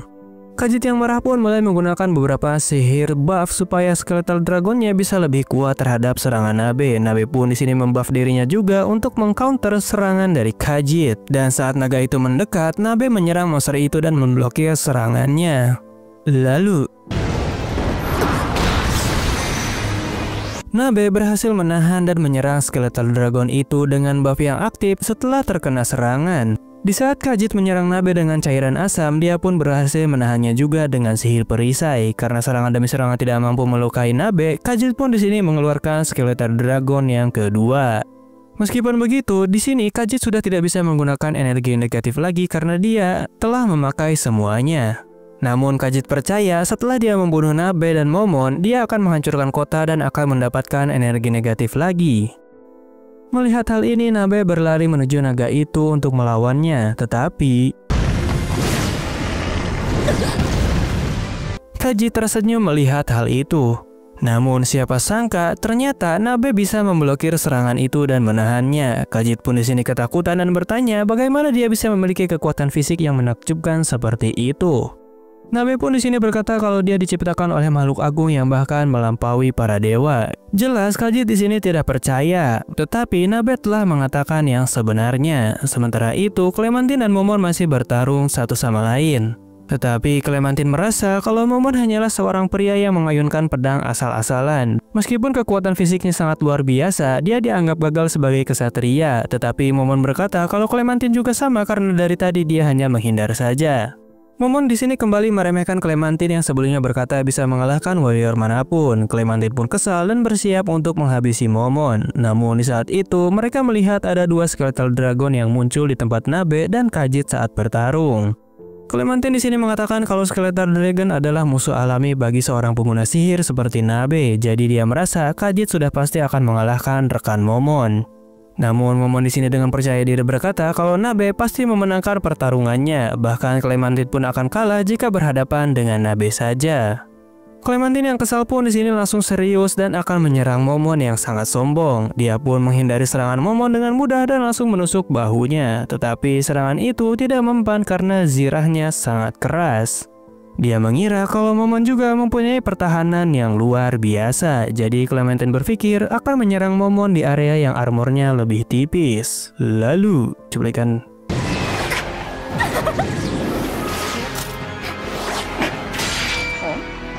Di sini Clementine mengincar mata Momon, tetapi hal itu tidak berhasil. Clementine heran karena dengan serangan barusan dia bahkan tidak memberikan damage sedikit pun kepada Momon.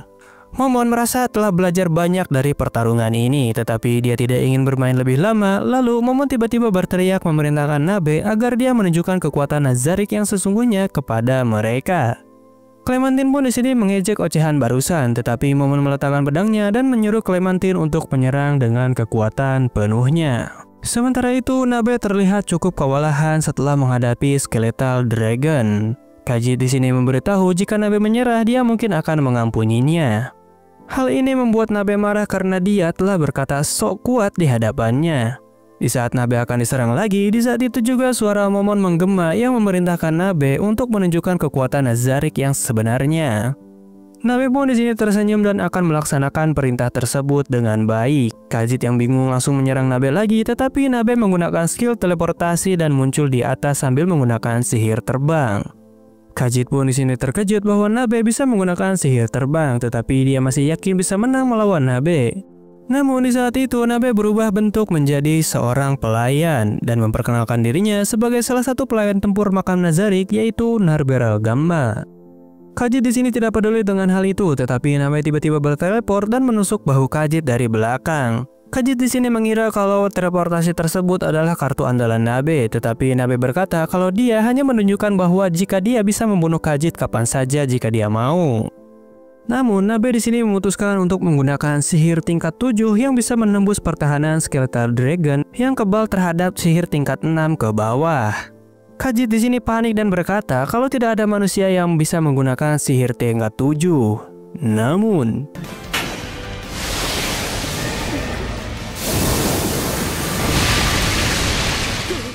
kedua naga itu seketika menjadi hancur dalam hitungan detik dan membuat Kajit jadi ireng. Sementara itu di sisi lain Momon dan Clementine masih berhadapan dan Clementine kesal sebab Momon berkata kalau dari awal dia tidak akan serius melawannya. Namun Momon merespon dia terkesan dengan orang lemah seperti Clementine yang terus bacot dengan percaya diri.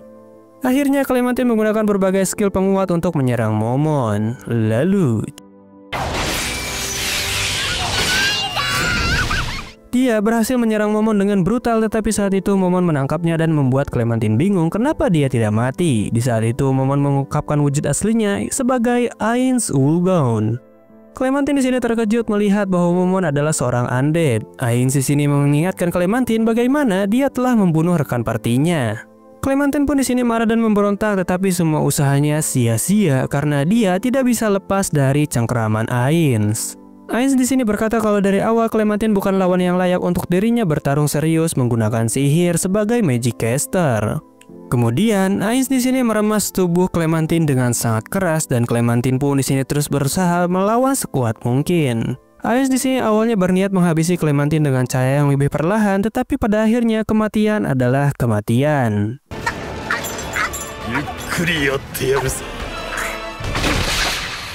Dan dia pun berhasil mengalahkan Clementine.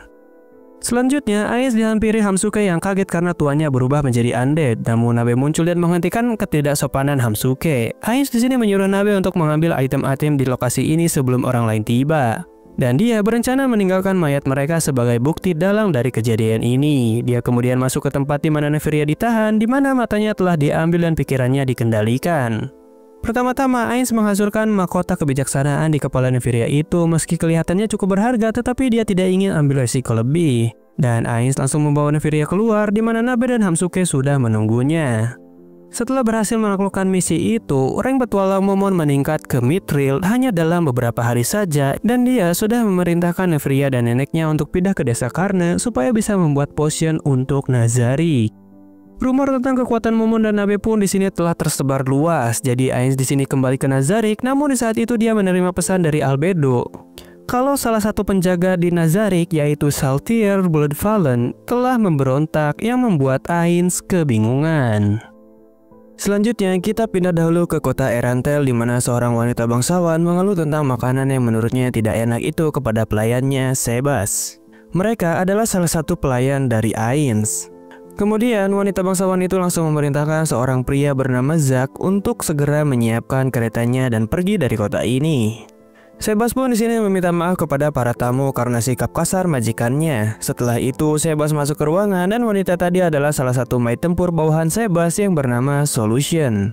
Dia di sini meminta maaf atas sikapnya karena peran yang diberikan oleh Ainz. Sebas di sini mengatakan kalau tidak perlu meminta maaf karena sedang menjalankan misi. Solution di sini kemudian menggunakan salah satu skillnya yang berguna untuk memata-matai Zack. Dan semuanya sudah sesuai rencana di mana Zack akan menyerang mereka berdua di hutan. Solution di sini ingin bermain dengan Zack yang menginginkan tubuhnya. Dan Sebas pun di sini tidak mempermasalahkan hal itu. Setelah itu terlihat Zack kemudian mengemudikan kereta dan memberi sinyal lampu kepada komplotannya. Sementara itu Saltier yang berada di dalam kereta bersama Sebas dan Solution. Mereka saling mengobrol dan Sebas di sini bertanya kepada Saltier kenapa dia dan Aura tampaknya tidak akur. Saltier di sini menjelaskan bahwa penciptanya Aura yaitu buku-buku Cagama Dan pencipta dirinya, Pero Roncino adalah saudara kandung, di mana Pero Roncino menyuruh Saltier untuk selalu menggoda Aura, sama seperti yang dilakukan saudara kandung di kehidupan nyata yang membuat Sebas cukup terkesan. Di saat itu, tiba-tiba kereta berhenti dan mereka diperintahkan untuk keluar dari kereta oleh komplotan Zack di luar. Saltier di sini keluar pertama dan memberikan senyuman. Seorang pria mencoba menyentuh opainya, tetapi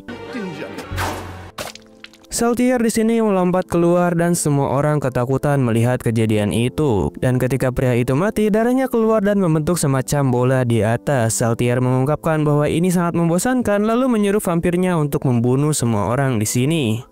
Melihat hal itu, Zack di sini ketakutan karena kejadiannya bisa seperti ini. Saat itu juga, Solution di sini muncul dari belakang dan menggoda Zack. Saat Zack menyentuhnya, Solution menariknya dan melahapnya secara perlahan yang sangat dinikmati olehnya. Setelah membunuh semua orang, Saltier kecewa karena mereka tidak dapat mendapatkan sesuatu kali ini. Tetapi salah satu vampir melaporkan tentang seorang pria yang bernama Brain yang dikatakan cukup ahli dalam seni bela diri berada di dekat sini. Di mana pria bernama Brain itu dikatakan bisa bertarung dengan seimbang melawan prajurit kerajaan Gazev Stronov. Sebas pun di sini kemudian memberitahu Saltier bahwa dia akan mengumpulkan informasi di ibu kota bersama Solution, dan mereka pun berpisah di sini. Adegan beralih ke sebuah gua di mana seorang pria berambut biru mengeluarkan pedangnya setelah mendengar keributan di luar. Pria bernama Brain itu tersenyum saat mendengar wanita. Dia pun langsung memberitahu pria itu untuk pergi dan memperkuat pertahanan mereka. Sementara itu, Saltier berjalan melalui gua dengan santuy sambil membunuh para penjaga. Di saat itulah Brain muncul dan menebas vampir itu, tetapi lukanya dengan cepat beregenerasi. Saltier di sini bertanya kepada Brain apakah dia sendirian, sebab Saltier tidak keberatan jika Brain memanggil semua temannya. Brain berkata bahwa dia tidak membutuhkan mereka karena mereka hanya akan menghalangi jalannya saja. Brain pun di sini memperkenalkan dirinya dan Saltier dengan anggun menyebutkan namanya juga, yaitu Saltier Bloodfallen. Dia berharap Brain dapat menghiburnya dengan baik. Brain menyadari bahwa Saltier adalah sombong dan berpikir bahwa dia pasti tidak terkalahkan. Dia pun di sini bersiap untuk menyerang dan dia memfokuskan serangannya kepada kecepatan serangan pedang dewanya yang menciptakan sebuah area persepsi absolut dan percaya kalau serangan itu cukup untuk memotongnya. Tapi Saltier dengan santuy berkata apakah persiapannya sudah selesai karena dia akan memasuki area itu. Lalu Saltier dengan mudah menahan serangannya yang membuat Brain ketakutan sambil menyebut Saltier adalah monster. Saltier di sini tertawa dan membetulkan kalau dia adalah monster kecil yang dingin namun cantik. Saltier kemudian bertanya apakah mungkin Brain tidak bisa menggunakan seni bela diri karena kekuatannya sangat lemah menurutnya. Hal ini membuat Brain kaget sekaligus kesal, jadi dia melompat dan langsung menyerang Saltier lagi. Tetapi semua serangannya bisa ditangkis dengan ujung kuku milik Saltier saja, hingga Brain pun di sini mulai kelelahan. Brain di sini sudah sadar kalau kekuatannya tidak sebanding, jadi dia mulai gemetar ketakutan hingga menangis. Akhirnya dia mulai melarikan diri sambil berteriak.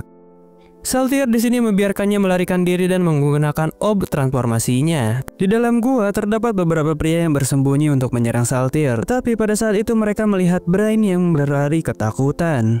Saltier pun di sini muncul dalam bentuk monster buasnya yang terlihat mengerikan. Seorang pria mencoba menyerangnya untuk mematikannya, tetapi serangan itu tidak berdampak sama sekali. Akhirnya Saltier pun di sini langsung membantai mereka. Saltier di sini kembali mencari Brain, tetapi dia mengamuk karena Brain ternyata berhasil melarikan diri lewat gorong-gorong. Kemudian salah satu vampirnya datang dan memberitahu bahwa beberapa orang sedang menuju ke arah sini. Akhirnya Saltier pun pergi keluar dan melihat sekelompok petualang yang siap untuk bertarung. Mereka melapisi pedang dengan air suci karena lawan mereka adalah vampir. Saltier yang sudah dalam mode membantai pun ingin segera mencabik-cabik mereka dan akan meninggalkan si wanita rambut merah sebagai hidangan penutup.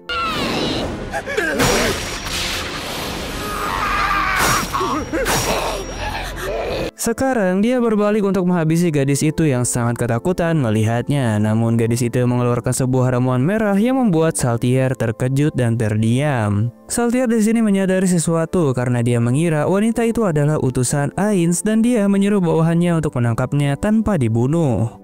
Saltier mendekatinya dan langsung menginterogasinya secara paksa lewat kekuatan.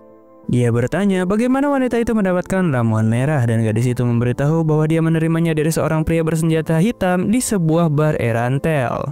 Saltier di sini sadar betul bahwa pria itu adalah Ainz, tetapi dia tidak tahu mengapa Ainz memberikan ramuan pada gadis itu. Saltier pun di sini kemudian bertanya mengapa gadis itu datang ke sini. Gadis itu pun di sini memberitahu bahwa mereka sedang mencari prajurit yang berubah menjadi tentara bayaran. Tetapi karena sesuatu tampak tidak beres, mereka memecah kelompok di mana seorang ranger ditempatkan di kejauhan untuk melarikan diri jika ada sesuatu yang tidak beres dan melaporkan ke Erantel. Saltier pun di sini langsung pergi melacak keberadaan orang yang kabur itu bersama Brain yang ternyata sudah berada di luar jangkauan. Jadi Saltier di sini mensummon monster bayangannya untuk membunuh siapapun yang mereka temui di hutan. Beberapa saat kemudian monster bayangannya malah hancur oleh sesuatu. Jadi Saltier langsung menuju ke sana yang ternyata sudah ada banyak sekali prajurit yang cukup kuat untuk menahannya. Prajurit itu pun segera menyuruh seseorang bernama Kaire untuk menggunakan sihirnya dan Saltier mencoba membatalkan serangan itu tetapi dia dihalangi oleh salah satu prajurit sehingga Saltier pun terkena serangan tersebut. Sebelum sihir itu aktif sepenuhnya, Saltier menggunakan skill tombaknya dan berhasil mengenai dua orang termasuk orang yang merapalkan sihir itu kepadanya. Saltier di sini mulai berhenti bergerak beberapa detik kemudian dan Albedo di sini menjelaskan bahwa Saltier Bloodfallen telah memberontak terhadap makam Nazarick dan kepada Ainz. Ainz di sini bertanya-tanya bagaimana mungkin ini bisa terjadi karena Saltier adalah undead, jadi cuci otak seharusnya tidak bekerja kepadanya. Ainz di sini masih merasa kalau semua ini masih menjadi misteri kenapa Saltier bisa memberontak. Albedo pun di sini menyarankan Ainz untuk mengirimkan pasukan pemburu yang terdiri dari dirinya sebagai komandan, Kokito sebagai wakilnya dan beberapa umpan supaya bisa membunuh Saltier. Tetapi Ainz di sini ingin mengonfirmasi terlebih dahulu mengapa Saltier memberontak kepadanya karena hal ini bisa saja terjadi kepada NPC lainnya juga. Dia ingin mengetahui apa yang sebenarnya terjadi dan apakah ada suatu cara untuk mengatasinya. Jika dia tidak bisa menyelesaikan masalah ini, makam Nazarick mungkin saja akan runtuh ke depannya. Dan di sini Ainz berniat untuk mengecek langsung ke tempat Saltier untuk mengonfirmasinya. Ainz di sini menggunakan God's Item untuk melihat kondisi Saltier lewat sihirnya. Di saat itu, dia mendapatkan panggilan dari Nabe yang memberitahu Ainz bahwa pemimpin guild petualang telah mengirimkan pesan untuk Momon agar dia segera ke guild untuk membahas monster vampir yang baru-baru ini muncul di dekat kota Erantel. Setelah itu, Momon tiba di guild dan berdiskusi dengan petualang tingkat mithril lainnya kalau kemunculan vampir di dekat Erantel ini mungkin ada kaitannya dengan insiden yang Momon selesaikan di makam waktu itu melawan organisasi Zuranon. Tetapi Momon dengan yakin berkata bahwa itu tidak ada kaitannya karena dia tahu vampir itu bernama Honyo Penyoko, di mana dia adalah salah satu dari dua vampir yang sedang diburu olehnya sejak lama. Momon di sini berkata bahwa dia akan mengirim tim pengintai untuk membunuhnya jika vampir itu ada di sana. Pemimpin guild di sini bertanya apakah dia yakin bisa melakukannya. Momon di sini menjawab meskipun vampir itu memang kuat, tetapi dia mempunyai senjata rahasia yaitu kristal sihir yang mengandung kekuatan sihir tier 8. Jelas hal itu membuat semua orang terkejut karena mereka tidak pernah melihat sihir tingkat 8. Pemimpin guild di sini akhirnya setuju dan bertanya apa imbalan yang Momon inginkan untuk misi kali ini. Momon pun di sini meminta untuk menaikkan rank petualangnya menjadi Orichalcum. Salah satu petualang di sini merasa iri dan kurang setuju dengan usulan tersebut. Dia juga berkata kalau ingin pergi bersama Momon supaya bisa menaklukkan misi penaklukan itu karena dia tidak mempercayai Momon yang baru beberapa hari saja sudah naik peringkat sangat tinggi. Momon pun di sini tidak mempermasalahkannya, tetapi dia dengan tegas memperingatkan bahwa jika dia ikut, dia sudah pasti akan mati. Dan benar saja, ketika sampai di hutan, Ainz di sini menghabisi party Igvarje karena dia tidak ingin sosok aslinya terungkap oleh semua orang. Igvarje di sini hanya bisa mengumpat dan akhirnya dia pun meninggal dipentung oleh Mare. Ainz di sini memerintahkan mereka untuk membawa mayat-mayat itu ke makam Nazarick untuk eksperimennya. Dia memberitahu Nabe dan Hamsuke untuk kembali ke Nazarick juga, sedangkan dia akan bersama Albedo memeriksa keadaan Saltier. Setibanya di lokasi di mana Saltier berada, Albedo mencoba mendekatinya tetapi Ainz menghentikannya. Ainz menyadari bahwa Saltier berada di bawah kontrol pikiran. Dia memberitahu Albedo bahwa mereka harus segera membatalkan kontrol pikirannya. Ainz di sini menunjukkan sebuah cincin bernama Shooting Star, sebuah item langka yang mampu mengabulkan permintaan apapun sebanyak 3 kali kepada playernya. Albedo di sini bertanya apakah efek cincin itu lebih tinggi dari tier 10 dan Ainz menjawab, ya. Ainz di sini menggunakan cincin ini dan memerintahkan untuk menetralkan semua efek negatif kepada Saltier. Albedo di sini terkesan melihat Ainz yang menggunakan item langka seperti itu hanya untuk pelayan seperti Saltier. Namun saat cincin itu aktif, Ainz di sini merasa heran kenapa sihirnya tidak bekerja dan dia segera meminta Albedo untuk mendekat dan pergi dari sana. Setelah berpindah, Ainz di sini sangat kesal dan menendang-nendang tanah. Albedo khawatir dan bertanya kepada Ainz apa yang sebenarnya terjadi. Kemudian Ainz di sini meminta maaf dan memberitahu Albedo bahwa satu-satunya hal yang tidak bisa dikalahkan oleh tier super sihir adalah item tingkat dunia. Musuh telah menggunakannya melawan Saltier. Dia memerintahkan Albedo untuk meningkatkan keamanan makanan dan jadinya Dia memerintahkan Albedo untuk meningkatkan keamanan makam Nazari ke tingkat maksimal dan mengumpulkan para penjaga lantai. Sekarang kita melihat Cocytus memerintahkan para pelayan vampir untuk mengikuti perintah Ainz. Demiurgus dengan teliti memeriksa setiap lantai dan mengatakan kalau pengkhianatan tidak bisa dimaafkan. Aura mengatakan kalau Saltier itu bodoh karena andil sepertinya malah terkontrol pikiran. Sementara itu, Sebas dan Solution masih dalam misi mereka karena mereka tetap diperintahkan untuk melanjutkan misi. Adegan berikutnya terlihat Ainz berteleportasi ke ruang harta karun bersama Albedo dan Yuri Alpha. Ini adalah pertama kalinya bagi Albedo berada di ruang harta yang sangat mewah karena mereka tidak bisa memasukinya tanpa cincin Ainz Ulgon. Ainz di sini kemudian membaca sebuah kode untuk membuka penghalang. Di sana mereka akan bertemu dengan Pandora's Actor, sang penjaga harta karun yang diciptakan oleh Ainz sendiri. Albedo belum pernah melihatnya karena dia selalu ada di ruang harta ini, tetapi Albedo terkejut saat melihat sosok penciptanya yaitu Tambula Sebaragdina di sini. Tidak lama, Albedo di sini segera menyadari bahwa orang di depannya ini bukanlah Tabula, jadi dia segera memerintahkan Yuri untuk menghabisinya. Ainz di sini segera menyuruh makhluk itu untuk berhenti dan dia mulai kembali ke bentuk aslinya yang ternyata itu adalah Pandora's Actor. Dia pun menyambut dengan hormat kepada penciptanya, Momonga, dan menanyakan tentang kunjungannya kemari. Ainz di sini menjawab kalau dia kesini untuk mengambil beberapa item tingkat dunia. Terlihat kalau perilaku Pandora's Actor di sini sangat cunibyo, sehingga hal itu membuat Yuri dan Albedo terheran-heran dengan perilaku tersebut. Ainz di sini kemudian menyebutkan beberapa item dunia yang dia inginkan dan juga memberitahu bahwa namanya sekarang adalah Ainz Ulgon, bukan lagi Momonga. Pandora's Actor di sini mulai berperilaku aneh lagi dan menyanjung Ainz secara berlebihan. Ainz berpikir bahwa dia telah menciptakan Pandora's Actor karena mengira akan terlihat keren dengan logat dan perilakunya waktu itu. Tetapi sepertinya sekarang dia menyesal dan membuat settingan karakternya seperti itu. Mereka pun di sini pergi dan Pandora's Actor memberikan hormat kepada Albedo dan pelayan Yuri dengan kata-kata nona muda. Albedo dan Yuri pun di sini tidak menyukainya dan tidak ingin menggunakan kata-kata seperti itu kepada mereka. Saat itu juga, Ainz membawa Pandora's Actor ke samping dan menyuruhnya berhenti untuk bertingkah seperti itu selagi di hadapannya. Ainz di sini melihat bahwa perilaku Pandora's Actor lebih memalukan daripada dia saat mengendarai Hamsuke. Setelah kembali, Ainz meminta Albedo untuk memberikan cincinnya kepada Yuri. Albedo sepertinya tidak ingin menyerahkannya, tetapi dia harus melakukannya. Dan di sini Ainz menjelaskan bahwa ketika mereka masuk lebih jauh menggunakan cincin itu, maka golem-golem di sekitar sini akan menyerang siapapun yang menggunakan cincin tersebut. Golem-golem di ruangan itu adalah replika dari para pencipta Nazarick alias teman-teman Ainz dahulu.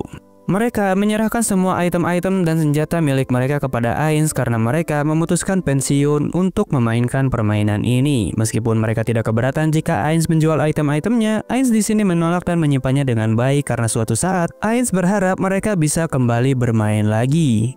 Albedo di sini terlihat sedih ketika para petinggi Nazarick telah pergi. Ainz melanjutkan dan mengatakan bahwa ada tempat kosong di mana dia berencana juga untuk menempatkan patung dirinya.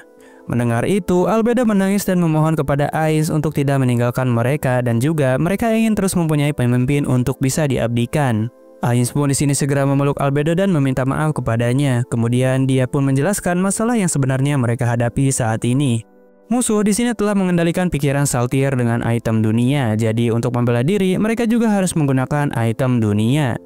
Itulah sebabnya mereka datang ke sini untuk mendapatkannya. Dia memberitahu Albedo bahwa ada sebuah cara untuk menyelamatkan Saltier di mana Ainz berencana melawannya sendiri. Dan oleh karena itu, Ainz tidak tahu apakah dia akan kembali dengan selamat atau tidak. Albedo pun di sini bertanya mengapa Ainz ingin melawannya sendirian jika dia memiliki seluruh pasukan pelayan yang bisa bertarung untuknya.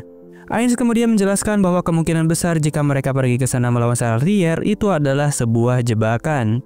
Mereka mungkin saja menggunakan Saltier sebagai umpan dan dia tidak ingin kehilangan pelayannya lagi. Sebab saat ini mereka kekurangan informasi tentang musuh. Albedo pun di sini menyarankan agar dirinya yang pergi melawan Saltier. Tetapi Ainz memberitahu bahwa hanya dirinya satu-satunya yang mungkin bisa mengalahkan Saltier jika by one. Karena Saltier itu kuat dan Albedo tidak akan menang melawan Saltier sendirian menurutnya. Ainz meyakinkan bahwa dia akan menunjukkan sebagai pemilik Nazarik tidak mungkin dia akan dikalahkan. Terlebih lagi, dia dan pencipta Saltier yaitu Pero Roncino sangatlah akrab. Jadi selain Pandora's aktor yang dia ciptakan sendiri, mungkin kemampuan Saltier sudah Ainz ketahui semua. Albedo di sini merasa tersanjung dengan kepintaran Ainz dan tidak akan menghentikannya kembali jika Ainz berjanji akan kembali ke sini. Ainz pun di sini berjanji dan akan mengalahkan Saltier, kemudian kembali ke makam Nazarik. Dia akan menunjukkan bahwa pengetahuannya akan mengalahkan Saltier, meski statistik Saltier lebih diunggulkan di sini. Dan hal itu membuat Albedo tersenyum. Selanjutnya di sini Ainz datang bersama Aura dan Mare yang sudah diberikan item kelas dunia yang dipakai untuk jaga-jaga jika pemilik World Item mengendalikan Saltier itu muncul. Ainz juga memberitakan Aura dan Mare untuk kembali ke Nazarik jika sampai kekuatan musuh lebih kuat dari mereka, karena World Item yang mereka pakai tidak boleh sampai direbut oleh siapapun. Bahkan jika sampai mereka harus kehilangan nyawa sekalipun. Di Nazarik, Demiurgus di sini dipanggil oleh Albedo dan Cocytus untuk melihat pertarungan Ainz secara langsung di sini. Tetapi Demiurgus di sini bertanya kenapa Albedo membiarkan Ainz pergi sendirian. Padahal sewaktu Ainz ingin pergi ke Erantel, dia sangat menentang hal tersebut karena sangat berbahaya. Tetapi Albedo mengatakan kalau dia sangat yakin dengan keputusan Ainz karena dia telah berjanji kalau dirinya akan mengalahkan Saltier dan kembali ke sini. Demiurgus mengatakan kalau hal itu tidak masuk logika karena jika sampai ini adalah jebakan maka mereka hanya perlu mengumpulkan pasukan sebagai umpan dan menyerang langsung dengan jumlah. Ada kemungkinan Ainz telah berbohong, jadi Demiurgus di sini tidak bisa berdiam diri saja saat nyawa tuannya sedang dalam bahaya seperti ini. Tetapi saat dia ingin pergi, dia dihalangi oleh Cocytus. Demiurgus di sini mulai mengerti tujuan Albedo yang memintanya datang ke sini untuk menahannya supaya dia tidak pergi membantu Ainz dalam pertempuran ini. Albedo di sini mengatakan bahwa Ainz sama pasti akan kembali, namun Demiurgus tidak percaya jika tidak ada bukti yang kuat. Albedo pun di sini mengatakan kalau sudah menjadi tugas bagi para pelayan untuk mempercayai tuannya. Cocytus mengatakan kalau peluang Ainz itu 30/70 dan 30 bagi Ainz. Albedo berkata kalau mereka akan melihat kekurangan Ainz akan berubah menjadi kemenangan yang mutlak. Di sisi lain, Ainz merasa marah karena dia salah perhitungan akibat tidak memperhitungkan world item di dunia ini. Dia tidak akan memaafkan siapapun yang telah membuat bawahannya seperti ini, padahal dia sudah mengubah namanya menjadi Ainz Ulgon untuk menyebarkan namanya ke seluruh penjuru dunia jika temannya ditransfer ke dunia ini juga. Setelah sampai, Ainz di sini paham kalau Saltier tidak akan menyerang jika Ainz belum menyerangnya, jadi dia segera mempersiapkan berbagai macam sihir pertahanan dan buff untuk membantunya menyerang Saltier. Dia saat ini adalah perwakilan dari guild Ainz Ulgon yang berjumlah 41 orang dan tidak boleh dikalahkan di sini.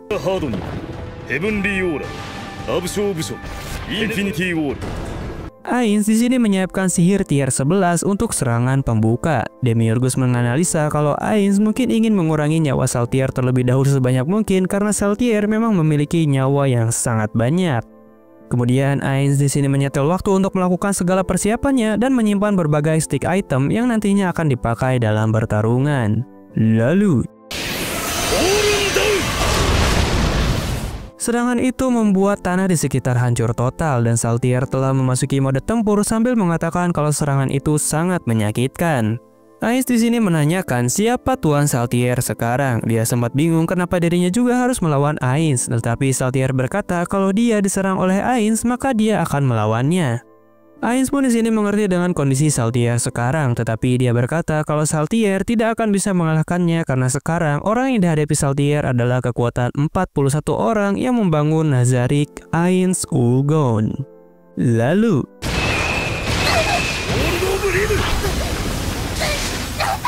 Ainz di sini mempersiapkan jebakan dan berkata kalau Saltier boleh menyerangnya dari udara jika mau, tetapi Saltier di sini tidak terpancing oleh hasutan Ainz karena dia mengira Ainz telah mempersiapkan jebakan sihir juga di udara, padahal hal tersebut tidak ada sama sekali menurut Ainz. Saltier di sini berpikir untuk mengurangi MP Ainz terlebih dahulu karena seorang magic caster tanpa mana akan sangat mudah dikalahkan. Berbeda dengannya yang mengandalkan HP atau nyawa. yang bisa dipulihkan melalui senjatanya dan pemulihan lainnya. Jadi dia merasa sangat percaya diri kalau bisa mengalahkan Ainz dengan mudah. Tetapi setelah dia melihat jumlah mana yang dimiliki oleh Ainz yang tidak masuk akal, dia menyadari kalau pertarungan ini tidak akan mudah. Saltier di sini berniat memulihkan nyawanya, tetapi Ainz langsung menyerang.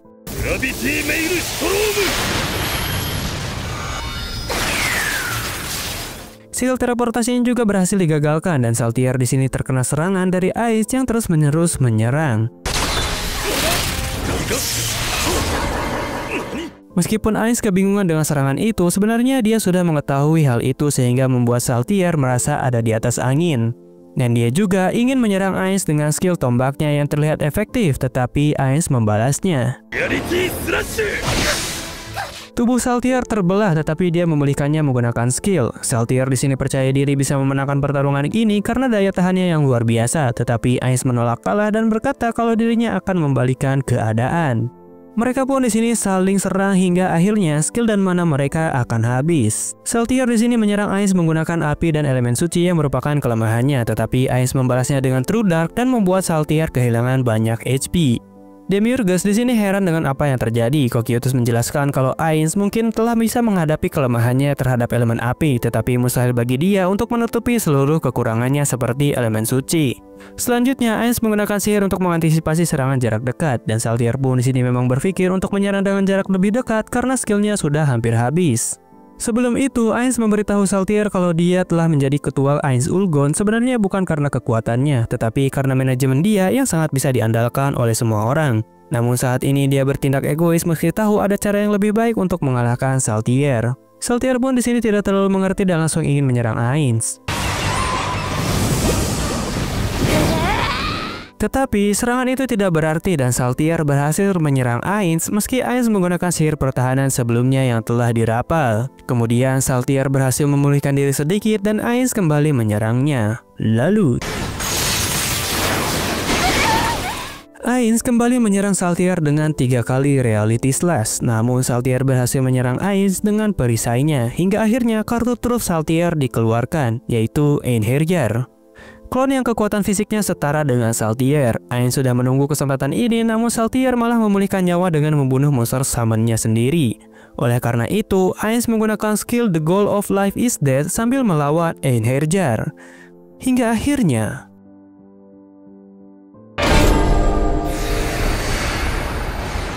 tempat pertempuran ini berubah menjadi padang pasir akibat daya hancur yang luar biasa. Sayangnya Saltier mempunyai immortality yang membuatnya bisa hidup lagi meski tidak membuat nyawanya penuh. Saltier merasa sudah di atas angin karena MP Ainz sudah habis total dan nyawa dia masih cukup banyak. Tetapi Ainz berkata kalau semua ini sudah direncanakan karena Saltier menyerangnya seperti yang dia duga.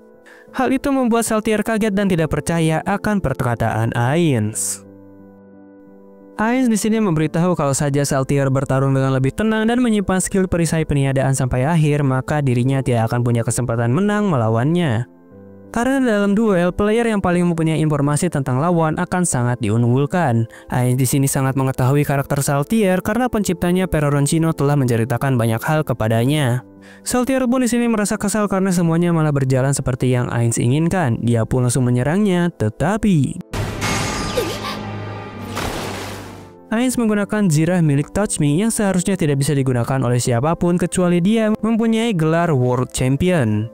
Hal itu membuat Cocytus, Demiurgus, dan Albedo terkejut kenapa bisa Ainz menggunakan zirah itu. Lalu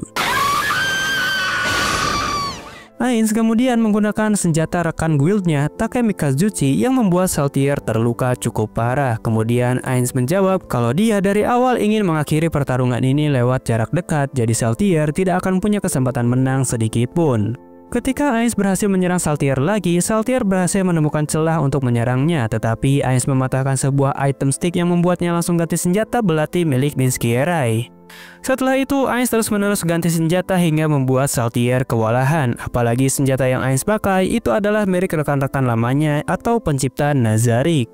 Saltier di sini bertanya bagaimana Ainz bisa memakai senjata para pencipta agung dan Ainz menjawab kalau dia memakai item cash berbayar yang membuatnya bisa memakai senjata tanpa penalti. Cocytus di sini mengatakan kalau kemenangan sudah dipegang oleh Ainz karena dia sudah memikirkan segalanya sehingga skill yang dimiliki Saltier dikeluarkan semua di awal. Jadi dia tidak akan mampu menahan serangan dari Ainz tanpa menggunakan skill miliknya. Demiurgus di sini merasa kalau kemenangan Ainz masih jauh, tetapi Albedo mengatakan kalau Saltier di sini melupakan untuk bertahan dan malah menyerang dengan jangkauan Split Lance miliknya. Karena Saltier pasti berpikir dia tidak tahu senjata apa lagi yang akan dikeluarkan Ainz untuk melawannya. Mereka di sini tidak menyangka kalau semua pertarungan ini sudah sesuai dengan apa yang Ainz prediksi. Dia sungguh cocok menjadi pemimpin bagi Nazarick sebagai penguasa mutlak. Di saat itu, alarm jam tangan yang Ainz setel telah berbunyi yang menandakan waktu telah habis. Saltier merasa bingung dengan maksud waktu yang habis itu, dan Ainz menjelaskan kalau sampai saat ini, nyawa Saltier telah berkurang sangat banyak. Meskipun Ainz tidak bisa menghabisi Saltier secara langsung, maka yang harus dilakukan Ainz hanyalah mengurangi nyawa Saltier hingga dia bisa menghabisinya dalam satu serangan saja. Mendengar semua itu, Saltier merasa putus asa dan langsung menyerang Ainz secara membabi buta. Tetapi sayangnya pertahanan Ainz sangat luar biasa sehingga Ainz menggunakan sihir tier super lagi untuk menghabisi Saltier menggunakan item case untuk menghilangkan cooldownnya. Di saat Saltier ingin menyerang, tiba-tiba ada sebuah hawa membunuh di belakangnya yang berasal dari aura. Lalu Aura dan Mare pun di sini segera kembali ke Nazarick karena mereka tahu kemenangan Ainz sudah terwujud. Setelah itu, Ainz membangkitkan kembali Saltier di Nazarick dengan biaya 500 juta koin emas Yggdrasil. Tetapi Albedo dan yang lainnya menyarankan kalau sampai kendali Saltier tidak lepas, maka Ainz tidak boleh melawannya sendirian lagi karena sudah kewajiban bagi mereka para pelayan untuk melindungi orang-orang yang ingin mengabdikan hidupnya kepada Ainz. Ainz pun di sini setuju dan membangkitkan Saltier menggunakan Staff of Ainz Ulgon. Saltier pun di sini berhasil dibangkitkan dan kendali pikirannya sudah lepas. Saltier yang merasa bingung pun hanya bisa memeluk Ainz yang dicintainya. Hal itu membuat Albedo kurang senang dan setelah itu Ainz bertanya kepada Saltier tentang ingatan terakhirnya. Sayangnya Saltier hanya mengingat ketika dia melakukan misi dan bertemu dengan Sebas. Setelah itu dia tidak ingat apapun. Mendengar itu, Ainz merasa heran karena pengguna world itemnya tidak muncul. Namun Saltier di sini berteriak karena dada palsunya telah menghilang. Semua orang yang merasa kesal kepada Saltier karena kecerobohannya malah membuat repot Ainz sama sehingga jadi seperti ini. Mereka memarahi Saltier habis-habisan meski tidak bermaksud jahat kepadanya. Ainz di sini teringat kembali akan kenangan indahnya bersama teman-teman guildnya saat bermain game ini. Namun di saat itu Albedo datang dan menyuruh Ainz memberikan teguran kepada Saltier. Ainz di sini tertawa dan berkata kalau semua ini bisa terjadi karena kesalahannya. Dia tidak memperhitungkan world item eksis di dunia ini. Jadi dia tidak bermaksud menyalahkan Saltier dan Ainz memerintahkan Demiurgus untuk memberitahu apa yang terjadi kepada Saltier hingga saat ini. Dia juga telah membuat Sebas menjadi umpan bagi musuh untuk muncul ke permukaan. Meskipun jadi umpan, tetapi Ainz tidak akan mengorbankan Sebas. Dia juga berniat menghabisi mereka yang sudah membuat Saltier terkena kendali pikiran menggunakan world item. Ainz di sini berniat untuk membuat pasukan undead dengan skillnya karena dia yakin musuh berada di sekitar mereka. Albedo pun di sini menyarankan Ainz untuk menggunakan bahan Lizardman untuk membuat undead yang telah ditemukan oleh Cocytus. Jadi dengan membinasakan mereka, maka semua rencana Ainz akan sempurna. Di sisi lain, tepatnya di kerajaan Teokrasi, sang kursi pertama pasukan kitab hitam melapor kalau Nyonya Kaire telah dikalahkan oleh sosok vampir yang sangat kuat. Meski sudah menggunakan item kelas dunia, Nyonya Kaire malah terserang lebih dahulu, jadi dia belum sempat membuat perintah apapun. Saat ini juga, keberadaan beberapa anggota kitab hitam seperti Nigun Gridluin belum diketahui setelah diserang oleh sosok Ainz Ulgon. Dan beberapa anggota kitab lain juga yang kehilangan mahkota kebijaksanaan akibat dicuri. Semua ini terjadi dalam waktu yang berdekatan, jadi mereka di sini harus waspada terhadap orang yang bisa mengalahkan vampir yang sudah dikendalikan mereka. Di tempat lain, Nevelia dan neneknya telah pindah ke desa Karne yang dijaga oleh Lupus Regina, sedangkan Sebas dan Solution berada di kerajaan sambil menatap hujan yang lebat seolah menandakan sesuatu. Lalu di jalanan, Gazef secara tidak sengaja melihat kenalannya yaitu Brain Anglaus yang memiliki kekuatan setara dengannya tertunduk lesu di gang. Sehingga di akhir adegan kita diperlihatkan sosok Momon yang telah naik peringkat menjadi tingkat pahlawan yaitu Adamantite. Ini merupakan peringkat ketiga kerajaan yang sudah mencapai tingkat pahlawan itu. Mereka menggosipkan Momon yang berhasil mengalahkan vampir tingkat tinggi hingga medan tempurnya terlihat sangat hancur. Setelah Ainz keluar, dia berniat melaksanakan rencana selanjutnya dengan seluruh penjaga untuk membantai Lizardman. Dan film pun berakhir guys. Sungguh cerita yang sangat luar biasa, anti naif dan sangat overpower. Anime yang sangat favorit sekali bagi admin guys. Kalau video ini rame, admin akan lanjutkan ke season 2-nya segera. Makanya jangan lupa komen di bawah yang banyak, like dan subscribe juga ya guys. Admin mau berterima kasih juga buat yang udah join membership dan nyawer di Saweria. Sampai bertemu lagi dan adios.